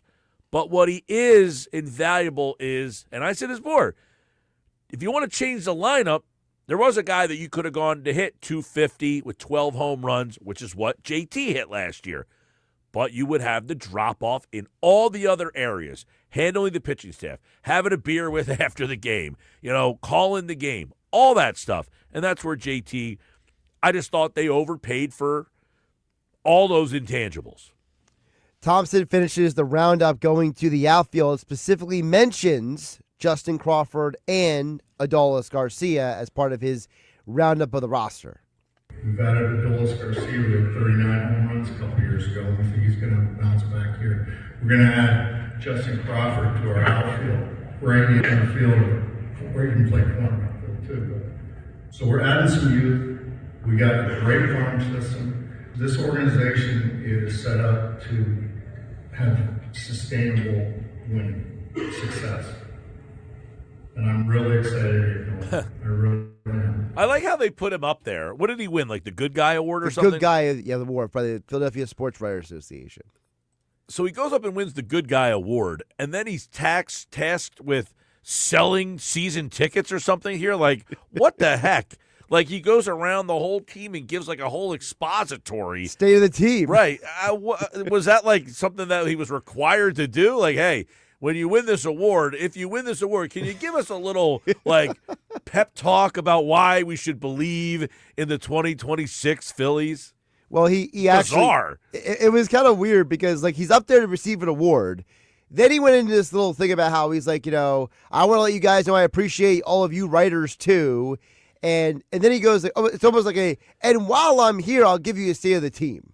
It really seems out of place. It really is out of place. That being said, the Garcia thing, he goes on to talk about Garcia. Garcia hit 39 homers with 107 ribbies. He hit 245. Struck out 175 times that year, by the way. Hit a WAR of 4.5. Very good.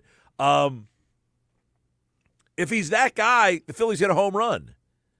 If he's the guy from 2022, he hit 250 with 27 homers, 100 RBI. He stole 25 bases.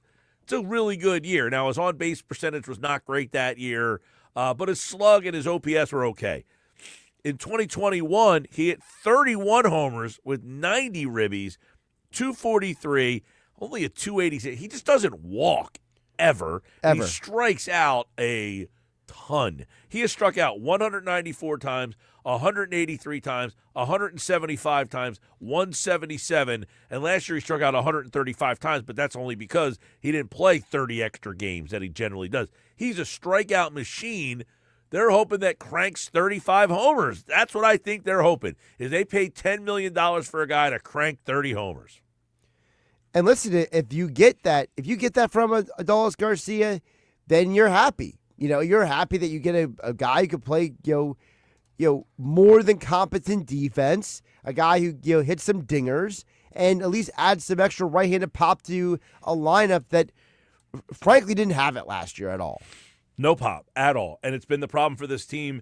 Really, the dip-off in the lineup comes after Bryce Harper. After that 4, 5, 6, they just haven't found any guy that has any sort of consistent power. The Harrison Bader thing, even last year, he played 50 games. He did hit 5 home runs. He is not a noted power guy. He's not going to come in here and hit 25 homers. So even if you brought Bader back and you felt good about that, where are you going to hit him in the lineup? 5th, 6th, 7th, somewhere in that range. They still don't have the guy. And I think, and I don't know this, but I think that Adolis Garcia will probably hit 4th, much like when they got Castellanos. When they got Castellanos, the whole thing was, we'll hit him behind Harper, he'll hit 4th. Got this right-handed bat who had 30 home runs. By the way, he hit over 300 in Cincinnati that year. They stuck him in the 4-hole, and it didn't work out. So then ever since the Castellanos thing didn't work, they've been trying to find that right-handed bat. And I think they're going to hit Garcia in that 4-hole from day one and hope that he finds that power again. The problem with him is he just strikes out so much, and I just find it hard to believe that he's going to come back and hit 30 to 35 home runs again, which is what Rob Thomson suggested. I will go back to the media Zoom call when they introduced Adolis Garcia to the media for the first time. Rob Thomson and Dave Dombrowski both pointed to that Kevin Long and the Eagles coaches were like en route to Phillies coaches, to work with Garcia this offseason to get him back to where he used to be. Hey, listen, but even where he was when he used to be, he still struck out a ton. Right. But my point is that, like, if you could almost accept the striking out if he gives you the production. The problem with Castellanos is that you weren't getting the production at all. Castellanos, higher batting average, higher on base, higher slug than Garcia. So just be warned, everybody. You might get a guy that is going to get hot, streaky, hit a bunch of homers, but he's going to strike out a lot. I just don't see where now I hope he comes in and hits the 30 to 35 home runs that Rob Thomson talked about there. I just tend to think that, it's a catch-22 because the organization seems to believe that they can take these guys with potential and make them better hitters. They've done it to a moderate extent with Brandon March because he was a pretty bad hitter with the Angels. Do you give them credit for Harrison Bader half season? Is that maybe part of the theory? I don't know. Everybody thinks Kevin Long's terrible. They think Kevin Long's terrible, but yet the Phillies organization says, no, this guy does great work. Mike, what about Suarez? 49 home runs, hit it behind Harper. Yeah, Eugenio Suarez is a free agent. Problem with him is older guy. Yep. Struck out a ton. He strikes out more than Garcia does. Terrible third baseman. What do you got to pay him? You got Alec Boehm there already. I know he's not going to hit 39 or 49 or 59 or 60 home runs like Suarez might. But you mentioned about Boehm. Is he extra motivated in a free agent year to go out there the best year of his life? Yeah, that's the thing, is that he's going to be a free agent at the end of the year. Could he come out here and hit the 20 to 25 homers that you've been waiting for his whole time that he hasn't been able to do? So I don't think Suarez is a possibility. for two reasons. One, he'll make a lot of money. He'll probably end up getting paid. Although, are you getting to the point where he only makes that 1 year deal? He's probably going to get a 1 year deal. He's probably going to be one of these guys who gets 1 year, $18 million or whatever his, I gotta look up his AAV is, but Sports Pass Live, 97.3 ESPN, the 97.3 ESPN free mobile app. Live video. Don't forget, you can watch the show. It streams live on the 97.3 ESPN YouTube channel. You can turn on YouTube, search 973 ESPN, and subscribe to the show. It's easy to do. Just hit that subscribe button right there. And when we go live, you'll get the alert that says, hey, the Sports Bash is live every day. We're live on the 97.3 ESPN YouTube channel and at Mike Gill Show on the X platform. Just search Mike Gill Show. Coming up, we'll update the poll question, plus our conversation with Hembo if you missed that. And Casey Joyner has one thought every game. Stick around.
All right, 452. Let's check in on the poll question at Mike Gill Show.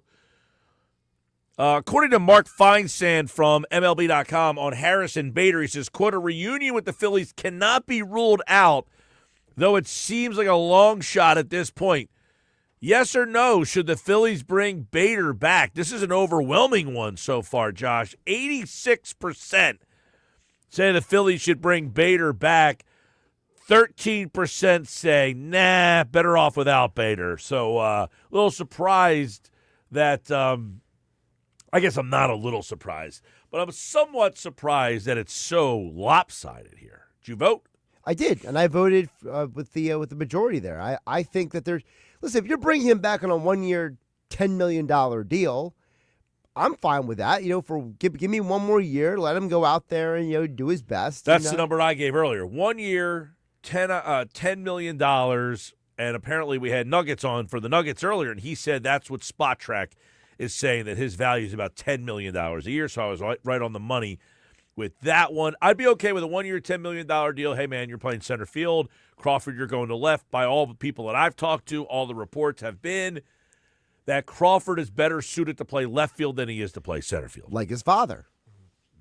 Sure, like his dad. Well, yeah, his dad played left field for the Rays and the Giants, and then you had the center fielder for the Rays back then was B.J. Upton. B.J. Upton. I do remember him. But, listen, if I got Bader back, that's still not solving one of my problems, but I could say this. When you got him last year, it really changed the lineup, and who knows? Maybe if I have him in the Dodgers series, maybe I beat the Dodgers. Maybe you do. Maybe having that one more guy. That one guy. By the way, even though he was hurt in that series, he still was the one guy who came up and got some hits. He did. And if he could just come in here, and we don't need him to be the best hitter on the team, but if he's your sixth best hitter and he has a productive year, then it's a win-win. Yeah, you have a couple options. You could hit him fifth. You could hit him sixth. I mean, that maybe pushes everybody down a little bit just to have him in there. But right now, or do you hit him ninth again? I don't know about that. Year. I think Stott has that. You think Stott's going to stick in the ninth? Crawford or Stott have a pretty good stretch. Although you could have a situation where. No, I think I was going to say if Crawford really can hit, like he's hitting the minor leagues 350. You could maybe hit him in the top of the lineup, but I don't see that happening right off the bat. All right, when we come back, if you missed my conversation with the great Hembo from Get Up, we talked a lot of Phillies on yesterday's show. You'll hear that conversation coming up next.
Probably got a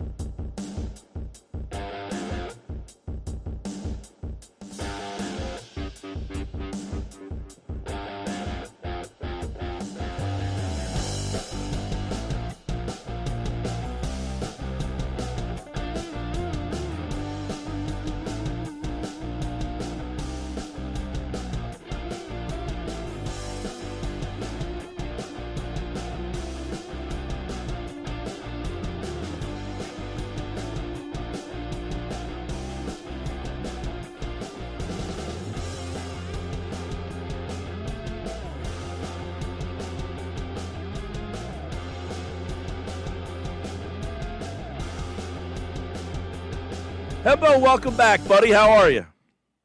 I'm doing all right, my friend. I have to admit, I'm a touch cranky after hearing Rob Thomson take shots at you and me and other people that have been saying very credible and very sensible things about his club. And I have to admit, I haven't quite gotten over the Eagles' loss at the link to start the postseason either. So, look, candidly, I've been a lot better. But you and I, as our resident Negadelphians, I'm sure we can hash this thing out in 20 minutes later. Let's try to put the pieces together here. I mean, he says, listen, the roster's 20 to 25% different. And I will say, I mean, they did get some arms in the bullpen. Keller gives them something they didn't have last year. You should have Alvarado back. I mean, you do have a full season of Duran. You won 96 games with essentially not having a closer up until the trade deadline last year.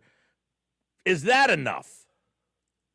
It is not. The notion that, people aren't credibly saying that the Phillies are running it back and him pushing back at that notion is candidly ridiculous. No one's suggesting that the Phillies are going to, run back the exact same 40-man roster as last year. That's literally not a thing. No one ever does that. The point is all of the necessities, if you will, have turned over year over year. So what you have wound up doing is when it comes to all the big things, like all the things that perhaps we feared, the Phillies have done the thing. My biggest fear, as you and I discussed a couple months ago, I guess at this point now, was this exact kind of offseason, one in which they brought back the older players that we coveted, one in which they failed to be elastic or malleable or proactive. And what you wind up getting is this, an offseason in which the Phillies openly flirted with Bo Bichette for much too long, rather than acting upon convictions much earlier and having the chance to lock him up. And given the way they talk about Bo Bichette, calling it literally a gut punch, that is their admission of failure. I've never heard a team talk so openly about a player that they whiffed on in free agency, only to go sign with your division rival, all the while affecting two guys on your current roster, JT Realmuto, who you then pivoted to by overpaying, and Alec Boehm, who you would have had to have traded if Bo Bichette was signed. The Phillies are effectively saying we have to resort to plan B as a result of this. And at the same time, Rob Thomson's pushing back at the notion that this was not plan A all along. To me, there's a pretty serious disconnect and one that requires some serious mental gymnastics that I'm not willing to entertain. Well, they said they're content with the roster here, Hembo, and it sounds like this is a finished product. Do we believe that? I think that it is very likely that the Phillies are done doing big things. Might they still tinker, for lack of a better term? Sure. We could still see Alec Boehm be moved, I suppose. They're talking a lot more readily about Justin Crawford being available on opening day than they are Aiden Miller. Although you and I both know that Aiden Miller hit like a man possessed the last couple months of last season. And there are people, very credible people around the industry that tell me that guy could play on opening day if they need him to, and he could be the Phillies opening day third baseman if they wanted him to. The question is that what's best for the club, considering you're paying Alec Boehm $10 million? He's not likely to fetch you anything in the trade market at this juncture, so there's no obvious reason to just sink that cost. That being said, the Phillies have effectively now, with the way that they've landlocked their roster, for lack of a better term, left themselves very little opportunity to improve. The one area that I could imagine the Phillies backfilling, for lack of a better term, is the tail end of that starting rotation. I would be entertained by the idea of bringing in Chris Bassett or, dare I say, Justin Verlander or Max Scherzer, because look, you need to be able to get to the postseason, and there are a ton of innings that you need to eat. Those are guys that should be obviously relatively inexpensive on a one-year contract, in Bassett's case, perhaps a 2-year contract, that can help get you to water, while at the same time mentoring Andrew Painter, who is someone that Dave Dombrowski believed was so good that he was unwilling to include him in a package last year for Garrett Crochet, who in my judgment was the best pitcher in the American League last season. That's how good Dave Dombrowski believes Andrew Painter to be. And if you put him in the same clubhouse with Max Scherzer or Justin Verlander for a year, and that can only help his development holistically while at the same time limiting his innings, which, of course, is going to be a major topic of conversation. We're talking with Paul Hembekides. Hembo, you can see him on Get Up. He's a content producer there. And obviously a lot of Phillies local guy oriented here when we look at the Phillies. Let's go back to the Bo Bichette fallout, the gut punch there. How do you reconcile the way they pivoted that quickly to JT? Was that their only move? Or do you then say, hey, listen, you didn't get Bo. 3 years, $45 million. Did they have hand in this one? Could they have kind of said, hey, man, we made you an offer. You didn't take it. We pivoted. We're not going to give you 3 years, 45. Like, was that ridiculous, or do you understand them going back down that road? It was ridiculous. What the Phillies have managed to do this offseason is exhibit a masterclass in asset mismanagement. Let's follow the logic trail here. We are all happy that in a vacuum, you bring back Schwartz on a 5-year $150. That's what the market necessitated. However, it never had to be this way because you've known that Kyle Schwarber was going to be a free agent this winter for as long as he has been on your team. And the Phillies' decision to let him play out his platform year rather than extend him probably cost you at least 1 year, if not more than 1 year, and $20, $30, $40 million when it comes to his future contract or his next contract, considering you had to pay him in a competitive market for a contract year. So that's the first area in which the Phillies mismanaged their own asset. The same can be said about JT Realmuto, who you also happen to know is going to be a free agent after this season because he was, of course, your player. And once you traded Eduardo Tait in the trade for Johan Duran, you effectively said, we have no off-ramp built, and what the Phillies should have then done immediately, if not beforehand, is ensure that he was extended for as long as was reasonable. What you then wound up having to do, after failing to get Bo Bichette, was pay him a market value contract, a diminishing skill, older catcher, who has not demonstrated any above-average skills over the course of the last 2 years. That's hitting, and that's fielding, and that's base running. At this point, JT Realmuto I view as a league-average starter as a catcher whose skills are diminishing. So you effectively paid him, and I'm sorry for flirting with you this whole time, Tax, yes, because you felt badly that he was not plan B this offseason after Schwarber and after Bo Bichette, which leads me, of course, to Bo Bichette. Look, I don't intend to sort of hot take this or diatribe you, but we have to say the things out loud that need to be said aloud. Bo Bichette has been a scheduled free agent this offseason for as long as Bo Bichette has been Bo Bichette. We have known for a long time that he was going to be available to every club this offseason. So when the offseason begins and the Phillies signed Kyle Schwarber, which we know was plan A, if they at that point knew that it was within their budget to identify a 27-year-old infielder with a plus hit tool that wanted to play here, what they should have then done was pounced. The notion that they had to publicly court him in such a way that everyone and their mother knew that they were interested, only to wait so long to see the Kyle Tucker contract materialize with the Dodgers, the Mets to swing and miss as a result of being used to inflate that price tag, and then for them to have to pivot at the 11th hour to steal your player is ridiculous. We have known for as long as can be that Bo Bichette was available for you this offseason. The Phillies presumably had it in their budget for a very long time. So the idea that we had to wait until January to start this mess, rather than not sign him at the same exact time you did Kyle Schwarber, which would have made a whole lot of sense, wound up costing you exorbitantly. So when you consider all the different tentacles here, I have to say that Don Bo and that front office demonstrated a ridiculous lack of foresight. I agree with almost everything you said there.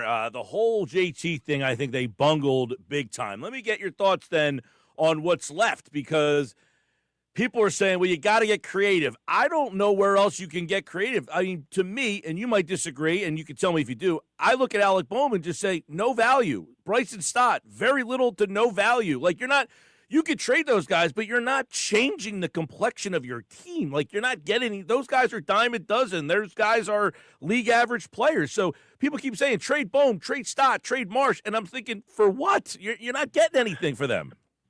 So you're right about Bohm. You're wrong about Stott, and I'll tell you why. I don't have access to any proprietary modeling, but from what I do understand about the way that the league views each of those players, Alec Bohm is effectively viewed as a league average starter at third base without much power, without much defense, without much base running. And so you're not going to get hardly anything for him for $10 million. So you're absolutely right about that. There is no obvious reason to move him because you're not going to be able to get nearly enough for him to make that worth it. Bryson Stott and the notion of trading Bryson Stott is something that I would definitely be willing to entertain if the aforementioned Aiden Miller is ready to start on opening day, or at least Edmundo Sosa can hand in that baton as soon as you're done manipulating his service time. The problem is that is far from the Phillies' biggest problem. The problem is that the Phillies have one of the 5 worst outfields in baseball, which you and I have discussed ad nauseum. So trading Bryson Stott, unless you are going to get a demonstrable improvement in your outfield, isn't worth doing for a win now team. And it's going to be very difficult to find a team that has a surplus of outfielders, that needs a second baseman, which is the only place, of course, that he has really ever played aside from moonlighting at shortstop back 3 or 4 years ago. And that's not the kind of thing that's easy to put together. I'm sure we could fake a trade package in which we can make it work, but the idea of this one-for-one player trade where you're going to trade Stott for an outfielder, especially when considering the Phillies seem to be set with a Marsh Kemp platoon in left, a Crawford Rojas platoon in center, and then Adolis Garcia and the $19 million casket that is the Nick Castellanos contract, just like, I guess, whisking in the wind. There's just no obvious way for this team to get better. I would have much preferred, as you and I have discussed, not signing Adolis Garcia to a 1-year, $10 million contract for no obvious reason when they did. Because in further digging into the profile, there's actually even less there from the perspective of plate skills than I was expecting. So if you wind up running into a good year from him, so be it. And I'll certainly admit that I was wrong. But we've already seen this so many different times with 1-year identification with this front office, and they failed miserably with people like Whit Merrifield and people like Max Kepler and so on and so forth. And so unless you're going to find a way to improve your outfield, which I think is probably too late at this point, what this team is looking at right now is literally this team. And I think it's a perfectly reasonable team that is likely to make the playoffs. They are as likely to win the division as they are to finish third in the division. But it's hard for me to sort of forecast this season with the same kind of juice that I would have certainly had the Phillies signed Bo Bichette, which seemingly was their plan all along. And for some reason, they waited until the depths of January to try and make it happen. Right. And for the Stott thing, I look at a guy who the Phillies view as kind of a platoon player. So if you're trading him, I think you're probably getting the platoon level player back in return, and that doesn't make the roster that any better, was kind of my point. Like, yeah, somebody might want Stott, but they're not giving you anything that you're like plugging in as an everyday player and making this team every day better. That's where you're kind of trapped. You just mentioned Garcia. You're spending $30 million on right field this year with that Castellanos situation, essentially. And I would imagine he's just going to get released, right? I mean, they're not going to keep him around. And I can't imagine anybody's burning up the phone lines to give you anything for him. No, I don't even know that a team is going to be willing to forfeit a bag of sunflower seeds regardless of the flavor for Nick Castellanos. Because not only can't he hit, he's arguably the worst right fielder in baseball, at least those that get to play at all. And as we know, he's kind of a headache in the clubhouse. Like, he doesn't really have an attribute that you can hang your hat on and say, I'm even willing to pay that player $5 million. If he were a free agent this offseason, he would probably have received a 1-year contract worth something like that, $5 to $10 million. And so if the Phillies have made it exceedingly clear that we're not going to have him on our roster next year, why would you trade for him and pay 1 cent for him when you know they're just going to DFA him? Like, that's not a sensible thing. The Phillies have overplayed their hand in so many different ways, like an off-season plan. Like, it's a living, breathing organism that requires you to be able to respond to each of the stimuli that you encounter. And what the Phillies effectively did in each and every turn was fail to maximize on their assets. They allowed Kyle Schwarber's value to be driven up. The same with JT Realmuto. You allowed Bo Bichette to go to a division rival because you putzed around much too long. The only thing they've really done that I can say was shrewd was signing Brad Keller, whom I view as being a very legitimate eighth-inning guy. I mean, the Phillies pitching staff is going to be outstanding.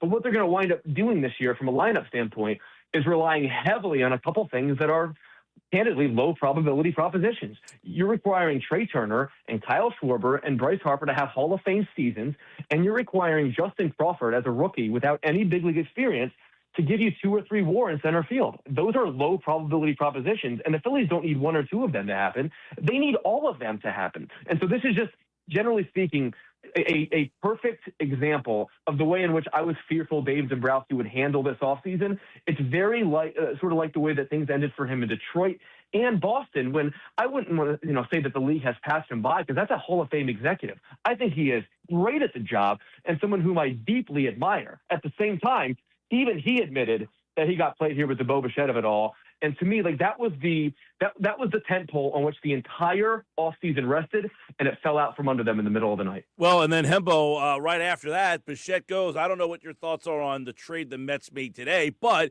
Bellinger goes, Tucker starts the whole domino effect, and here you are kind of sitting down. You lost Bichette, they get Robert. I don't know if you love that deal for them, but Bellinger goes. I don't know if you were in on Bellinger, and you basically are out of options now. You've put yourself in a spot where you've made the perception that you're running it back because you don't have any place else to go. That's right. And the Phillies, whether it be intentional or otherwise, have painted themselves in a corner. And my fear is that John Middleton has allowed his fandom to creep a little bit too much into team building. There isn't a smart general manager in baseball on his own accord that would have given JT Realmuto that contract, especially a contract without having any real competition in the marketplace. Best I understand, the Rays and the Red Sox were mildly interested in the player. There is no chance that either of those teams were willing to give him $15 a year or a third year. So the Phillies effectively paid him more than 100 cents on the dollar because, best I can tell, they felt badly that they hurt his feelings throughout all of this. That is profoundly bad business, as is the same way that they have handled the Nick Castellanos situation over the years, and in some sense, the Alec Boehm situation over the years. And the fact that they got played by Kyle Schwarber and his agent a year ago, it demonstrates the lack of foresight with this front office. Like, they don't have enough cutthroat in them. Meanwhile, David Stearns is willing to trade every legacy Met ever and rebuild this thing from the studs. The Atlanta Braves have had one of the best low-key off seasons in baseball, and these are teams that are humming for the Phillies, and prosperity in baseball, as you well know, especially in this division, is fleeting. The Phillies are just as likely to experience what they did from the 2011 to 2012 swing as they are to be back on the top of the mountain last year. When you consider their biggest rivals in the context of the National League, everyone has gotten demonstrably better. And the Phillies, you can say, at best, have stayed status quo. Meanwhile, we let our number 3 starter, who is had just turned 30 off to Boston. And as it turns out, it's a really valuable player that perhaps we should have locked up a year or 2 or 3 ago. These are all the things that were foreseeable. And instead, the Phillies, I think, wound up putting themselves in a situation this offseason that I think might wind up accelerating the demise of this era of Phillies baseball. Well said, Hembo. There's Eugenio Suarez, Luis Arraez, Framber Valdez, any of those guys you say, you know what, I would take a swing at them. Or do you just say, you know what, go in with what you got, see what happens at the deadline? Not a great free agent class next year. No, and that's why you've seen teams be willing to spend money hand over fist this offseason for free agents. And the Phillies, look, in bringing back Kyle Schwarber, got the biggest thing right. Like, they got the biggest thing right, and I think we can at least laud them for that. And again, they're setting themselves up to have an outstanding bullpen. But as you well know, in today's environment, with how good pitching is right now, you cannot thrive in a postseason context, series after series, churning out a lineup to what the Phillies had basically since Game 6 of the LCS against the Arizona Diamondbacks. The Phillies haven't hit a lick during that period of time. And Bo Bichette was the perfect elixir for what ailed them. But as you look at the free agent market right now, they're not signing any of these people, in part because, A, none of them are that desirable, and B, the Phillies are going to have to pay basically 2 to 1 for every dollar that they spend, because they're so ahead of the luxury tax. They're not going to be willing to sign Luis Arraez to a 1-year, we'll call it $10 million contract, because they're going to have to pay him $18, $20, $22 million for that $10 million because they put themselves in the position financially in which they have. What they need are the kids to come up and perform well, and what they need are their stars to star. If both of those things don't happen, you and I could be having a conversation a year from now, I should say, and the Phillies could have finished 3rd in the National League East because of their lack of foresight. These things in sports, from my experience, I mean, I've worked at ESPN now for a dozen years or so. From my experience, the public is usually about a year lagged, a year behind, which is to say, windows close a year before you realize they do. When Ryan Howard tore his Achilles, we didn't know at the time that was it. We didn't know for another year.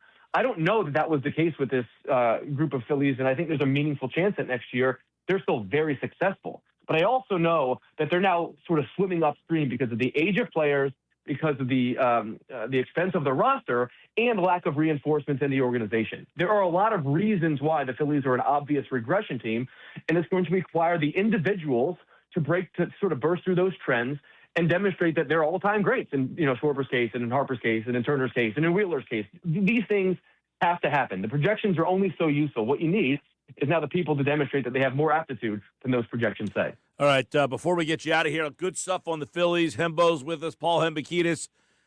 Is the Philadelphia Eagles offensive coordinator job an attractive job, or are people like, nah, you know what? There's a lot of openings in this league. I'll go entrepreneur them. So from what I understand here, and I want to make clear, I'm friendly with, by and large, all of the reporters that have either have worked at ESPN or still do. And so keep in mind, like I have these connections, and so I'm not only like, I suppose, well-sourced, but at the same time, predisposed to defending my friends, for lack of a better term. All that being said, it is not the most attractive OC job available. It is, however, an attractive OC job. And the reason it is not the most attractive OC job available is because while you are only 1 year away from being the head coach at wherever you want to be next year, ask Shane Steichen, right? Ask Kellen Moore. At the same time, we also now very much see the downside with Brian Johnson and with Kevin Patullo. These are things that coordinators, or at least aspiring coordinators, can see circumstantially. So Mike McDaniel, for example, who's going to the Chargers. I can't tell you with any degree of certainty whether or not the Eagles wanted him more than whomever they hire. What I can say is that coaching in Philadelphia relative to coaching the Chargers is obviously night and day. Like, I'm not sure that those joggers are going to wear as well on this sideline as that one. I know for sure that we care about our team way more than the Chargers fans care about their team. And so all these coaches and their agents are sort of doing this math equation. Am I set up to succeed in Philadelphia? And to what extent do my failings fail the future of my career? Mm-hmm. If Mike McDaniel has a down year with the Chargers, he is not going to spontaneously combust, right? He is not going to be, his house is not going to be egged. If Mike McDaniel fails in Philadelphia, you know, by October 1st, we will all loathe him and everything that he represents. And that will be fair because we love our teams. We care about our teams, right? Whereas there, 24 other fan bases across this sport merely like their teams, merely care mildly about their teams. So these are part of the calculus. I have to also just mention quickly before you let me go that from a personnel standpoint, I don't truly know what the Eagles offense is going to look like next year because of all the interpersonal dynamics at play. On paper, I think it's a fantastic job. Obviously, it goes without saying with the great offensive line coach and good personnel and all the ingredients to be great.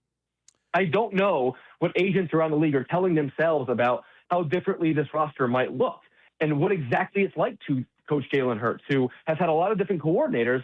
We've always credited him for that. I'm not so sure that the league doesn't debit him for that, to be totally candid with you. So it's a very complicated question that you asked me, and I'm not sure I provided you a satisfying response. I merely wanted to reflect what I'm hearing behind the scenes about the way that job is perceived, and I did the best I could. That said, do you have the guy that you'd like to see calling plays?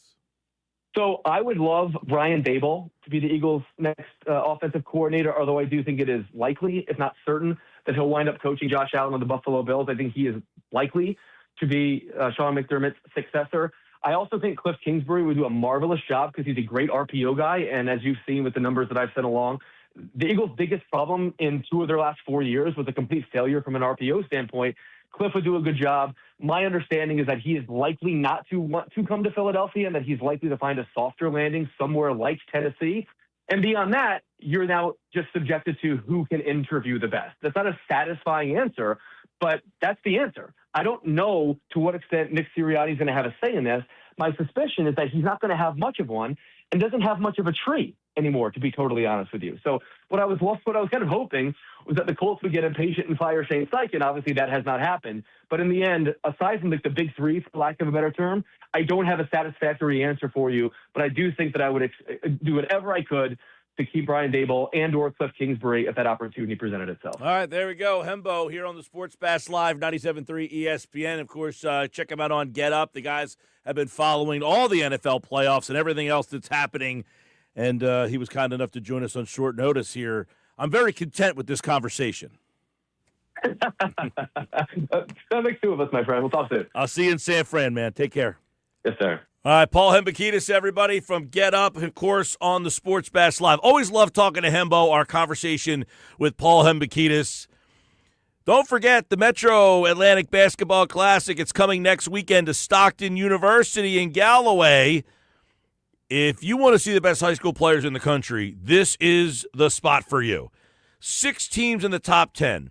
10 top 20 teams in the metro area, 7 preseason high school All-Americans, and over 20 ESPN top 20 players. NBA players that have played in the metro, Karl Anthony Towns, Cade Cunningham, Cooper Flagg, VJ Edgecombe was in this tournament 2 years ago.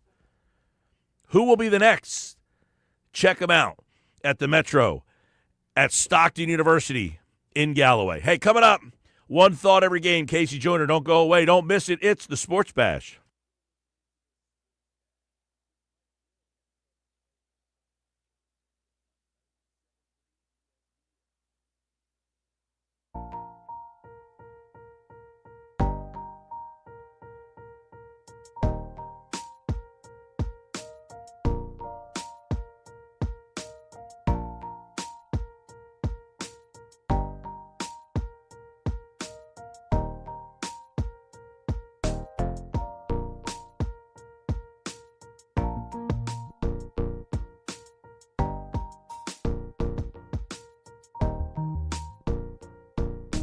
Why choose a Sleep Number smart bed? Can I make my site softer? Can I make my site firmer? Can we sleep cooler? Sleep Number does that. Cools up to 8 times faster and lets you choose your ideal comfort on either side. Your Sleep Number setting. JD Power ranks Sleep Number #1 in customer satisfaction with mattresses purchased in-store and online. And now, the more you buy, the more you save on beds, bases, and more. Limited time. For JD Power 2025 award information, visit jdpower.com/awards. Check it out at a Sleep Number store or sleepnumber.com today.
All right, 532 Sports Bash Live, 97.3 ESPN. Some breaking news. The Baltimore Ravens have hired their next head coach. It will be Chargers defensive coordinator Jesse Minter.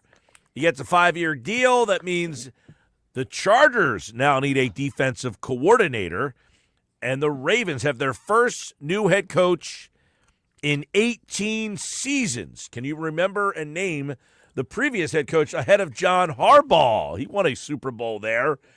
I'm sure many people can remember Brian Billick as the former Ravens head coach. Billick, Harbaugh, and now Jesse Minter. Casey Joyner is here. One thought every game. We only have 2 games left.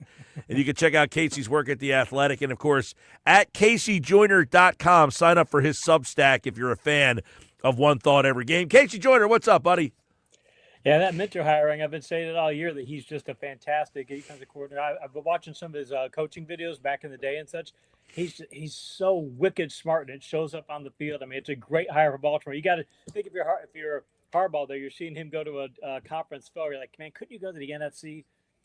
Well, and it's funny because Minter was up for the Eagles defensive coordinator job a couple of years ago. And this kind of goes like what's going on with the the Eagles and the offensive coordinator job. Minter would have been a guy that nobody would have heard of before and probably wouldn't have been all that excited about. But you don't need to hire the big name if you get the right guy.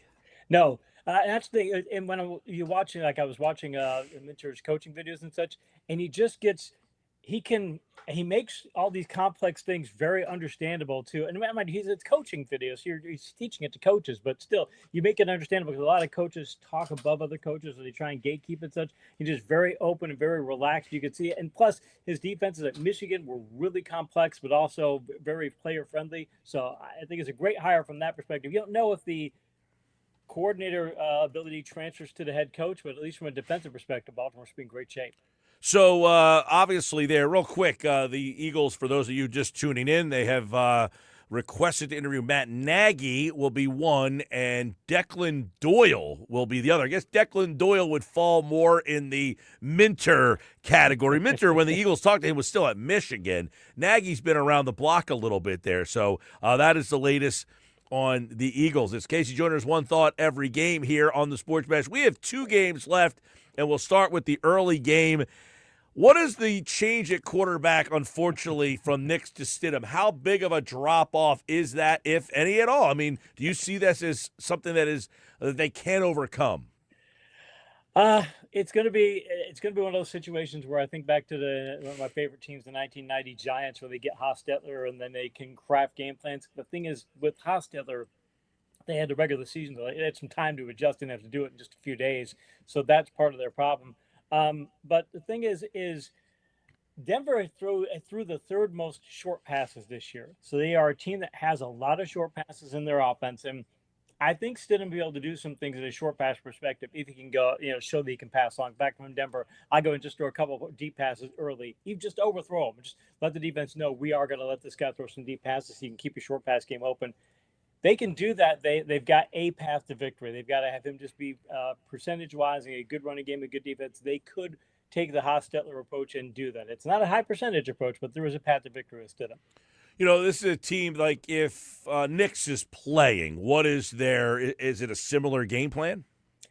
Yeah, except for the thing is, if I'm New England, I'm taking away short passes. I'm saying you're going to have to throw the ball. I want to turn the game as best I can into a scoreboard shootout and make you try to keep up, because with Nix, you'd be, okay, they can do this. But with Stidham, can he complete the vertical passes? Can he complete those things? Can he, we've been talking about over the divisional round about turning the ball over. Will Stidham turn the ball over a couple of times? Because May's been very good this year at not turning the ball over. So I think that's the difference, is can you get vertical passing going? Having said that, I'll give you a number real quick here. For vertical passing over the last 4 weeks, it's not like Bo Nix ranked 10th in vertical passing if you talk about the last 4 weeks. I know some of that's playoff games, but he had solid average numbers. They weren't great numbers by any respects. It's not like the Broncos were built around that part of their game anyway.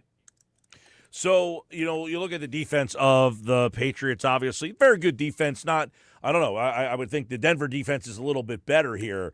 But I'm wondering if Denver can now say, hey, let's shift to try to run the ball against New England. Mentioning fantasy points allowed over the last 4 weeks. If you're looking, and I know Denver didn't play, week 18, Denver didn't play a game, I get that. But if you're looking at what these teams done the last 4 weeks, Denver's allowed 1.1 fantasy points per game. It's fifth best in the league. The Patriots, over the last 4 weeks, if you count 2 points for interceptions, they're at minus 0.8 points. I mean, the Patriots are just shut down on vertical passing. So you really don't want to do that. And the Patriots also are very good at stopping runs, so are the Broncos. So I would not be surprised to see this game hit the under, as it were. All right, let's take a look at the Denver defense. Very good. Obviously, Drake May, tremendous regular season, hasn't been nearly as the MVP level player in these playoffs. So how does New England try to attack this Denver defense, which, by the way, gave up a bunch of points last time out? Denver has some solid tight ends, and New England has some solid tight ends. And Denver's defense of the last 4 games, 26 attempts, 19 completions, 188 yards, 7.2 yards per attempt, 1 touchdown. Those aren't good numbers. They're not terrible numbers, but they're okay. I want to target that part of the game and say I want to get some tight end passes in there. That's what, if I'm New England, that's not how I'm going after that defense, because Denver defense is very good at running the ball. And I'll tell you the one person, if I'm going to go after anybody in their secondary, if there's one person, one particular individual I want to go after, that's going to be Riley Moss, because he's had terrible numbers this year. All right, so you take a look at that matchup there. The one area that I'm interested to kind of look at is both these teams have a pretty good offensive line here. And you look at the New England offense and their offensive line. Love Trayvon Henderson. Can they try to make this? You said take the under. Can they try to run clock and get their run game going behind that offensive line? New England over the past 4 weeks is averaging 23.4 points per game in fantasy, and they've got 15 rushes to 10-plus yards, 5 rushing touchdowns, 120 rushes for 657 yards. I mean, they're really, really doing well there. Denver's running game is nowhere near as good. They've only played 3 games, but 80 rushes, 321 yards, only 10 rushes to 10-plus yards. They're just not as big play. If I'm New England, I want to go ahead and say I'm going to do a 1-2 combination. I'm going to use Henderson. I want to get that guy. And plus, May they could do planned runs with May too. They don't do a ton of them, but they can do them. He's got that ability, and if he can run the ball like that, that's something where Knicks have that ability too. Don't know if Stidham's going to be able to offset that. By the way, you talked about the over/under. It is 42.5, and Denver all of a sudden is a home dog. I say all of a sudden. I mean, as soon as the injury had happened here, plus 4.5 for Denver on that one. That is the first game. You can listen to it right here on 97.3 ESPN. Keep an eye on the under, as Casey mentioned there. We'll get his pick for that game coming up. Let's go to the NFC game. That is the second game, and you can hear that game on 97.3 ESPN. It's the Rams and the Seahawks. Man, let's start with the Rams on offense and what we've seen from them the last couple of weeks. Not an offensive explosion in Chicago, cold, snowy. Going to Seattle against this defense, do you expect them to wake up? Because their offense has not been great the last couple of weeks. It hasn't. 7 points per game on vertical passes the last 4 weeks, which is not a terrible number, but it's not. It's definitely not great, and not what they're used to, and not what they're capable of. That's something that the Rams definitely don't have, and you're going up against a Seattle defense that has been just shut down. I mean, Mike McDonald. I mean, think about what Michigan had on that defense. Mike McDonald and Minter, those are your coaches on defense. That's just ridiculously good, because Seattle only allowed 0.6 of a point per game on vertical passes over the last 4 weeks. 20 attempts, 6 completions, only 97 yards, 4.8 yards per attempt. I mean, I don't see vertical passing. All 4 teams this weekend all have really good vertical pass numbers. The Rams are the worst in that category, so if anything's going to get things going, it'd be Seattle in their vertical pass game, but I don't know if I trust Darnold to be throwing the ball deep. Well, and we're talking about the Seattle defense. I mean, they just absolutely took care of everything. The run game, San Francisco couldn't do anything last week. You wonder if the Rams, if they are going to try to move the ball up the field, do they do it with, Puka Nacua, a lot of underneath stuff, or do they try to take shots down the field with Adams, or do they try to get their run game going here? I'm not really sure, because again, they're not. Their Stafford's vertical pass numbers have not been that good. The Seahawks have been shut down against vertical passes. The Seahawks have been really good against the run. They're first in points per game allowed on planned rushing plays. Only 3.4 yards per rush on the 50 planned rushing plays they faced over the past since week 17. So it's a shutdown. If I'm if I'm the Rams, it's like, what are we trying? Now, mind you, they played a lower scoring game and then they play a high scoring game against Seattle earlier this year. So if I'm them, I want to go back to that high scoring game right if I can and say, look, I'm going to go ahead and try, and if Stafford go vertical, I know you guys have a great defense. I'm still going to try and put the ball up there. I'm still going to try and go vertical against you guys because if I'm trusting Stafford versus Darnold, I know Stafford has made some interceptions this year, but he can go on a streak where he has 200 passes and doesn't throw a pick. Sam Darnold, that's just not happening with him. So if I'm them, I want to turn this game more volatile and hope that Sam Darnold loses it for Seattle. All right, Seattle's defense obviously a strong suit in this game. Let's take a look at Seattle's offense and go up against that Rams defense. Rams defense played well last week against Chicago. They had the big breakdown late. However, kind of a limited Seattle offense, even though they scored 40 last week. I mean, they get a return for a touchdown, and that game just kind of snowballed there. How do they want to get their offense going? Where do they attack the Rams defensively? I would think they want to do it with the ground game because they're getting 29.4 points per game over the past since week 17. That's second in the league, so they're doing really well there. But Charbonnet just got lost for the year. So you've got Walker and who else? Ellis Jones. I mean, Cam Walker. I'm a Michigan fan. And I remember him destroy Michigan State when he was with them, running the ball and just destroying Michigan in one game. So I know he can do it. But his pro career has said, hey, can he rush the ball 25, 30 times? Can he do that? They may have to have him do that because I don't trust the backup. But if Walker wears down, then if you're Seattle, you're going, all right, what do we do with our ground game? Because really that's going to be our only back. That's a big injury for them because they were a platoon most of the year. And then I don't think that Walker's slated to be a true bell cow. So if I'm Seattle, I don't want to cap him out at 20, 22, 23 carries and say, okay, the rest I got to go to Darnold. And if you're the Rams, fine. If you want to try and run the ball that much, we're going to put the ball in the air and things to see if you can beat us that way. Because if you're going to run the ball, we're going to throw the ball. We like our odds. All right, Casey Joyner, one thought every game. Make sure you check out his Substack over at CaseyJoyner.com. Let's look at the first game. What is the biggest thing in that game, and which direction are you going?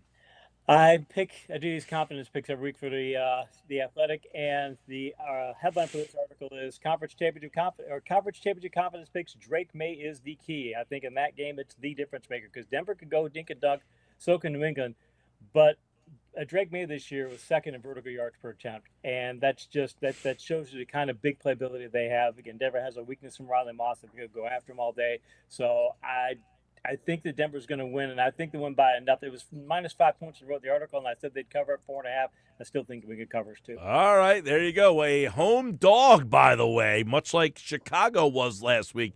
Bears did cover. 4.5 was the same number there. Yeah, all right. New England to win. Sorry.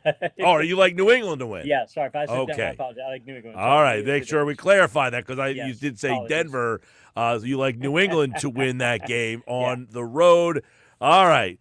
One thought every game. What's the biggest thought, and who do you like in the NFC? Seattle played so well last week. I was thinking, okay, the point spread in this is going to be a lot different than it was. But these two teams played. The Rams and Seahawks played twice.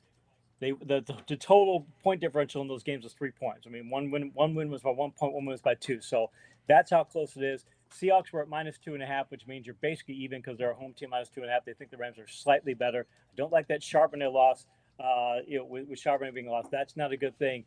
But the Seahawks have rush defense. They have pass coverage. I'll take the team that has the better defense. I'll take the team that's at home if I had to pick a game like this. Close game, I'm going to take Seattle to win and cover. All right, Seattle would be moving on, and who would have thought the Patriots would be back in the Super Bowl again? Find out this weekend right here on 97.3 ESPN. Casey Joyner, everybody, at KC Joyner TFS on the old Twitter machine, and, of course, his Substack, CaseyJoyner.com.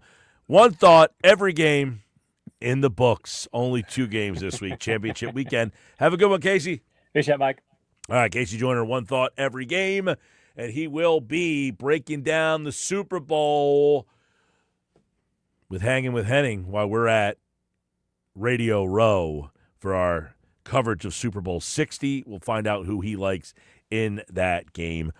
Oh, boy, I always hate that last one with him because that's it. One thought every game is in the books. We are done. I mean, we have no games left to break down other than the Super Bowl. And quite frankly, no Eagles in the Super Bowl this year. You kind of feel like, I don't really care about that Super Bowl because I don't want to see somebody else win that thing. But can you imagine the Patriots being in the Super Bowl? The Patriots getting back and possibly being on another run with Drake May? just goes to show you how important coaching is in football. I mean, they had an abomination of a situation last year. All they do is change the coaching staff, and boom, here they are. Well, we'll see what ends up happening in that game. Broncos, a 4.5 point home dog. You can listen to both games on 97.3 ESPN. Poll question, we'll update the final tallies on the other side. We'll tell you what's coming up tonight on 97.3 ESPN. Don't go away.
All right, get ready to get out of here. Let's take our final look at the poll question, Josh.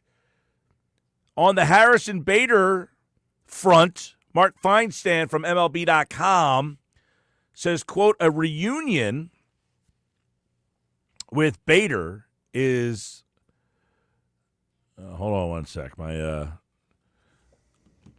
tried to reload the page, and I'm having a little trouble with that. So I lost the whole quote and everything right before my very eyes. It all blanked out on me. And of course, right now when I need it the most. I need you right now. This is when I need you. A reunion with the Phillies can't be ruled out, although it seems like a long shot at this point, says Mark Feinstein from MLB.com. There he is, yes.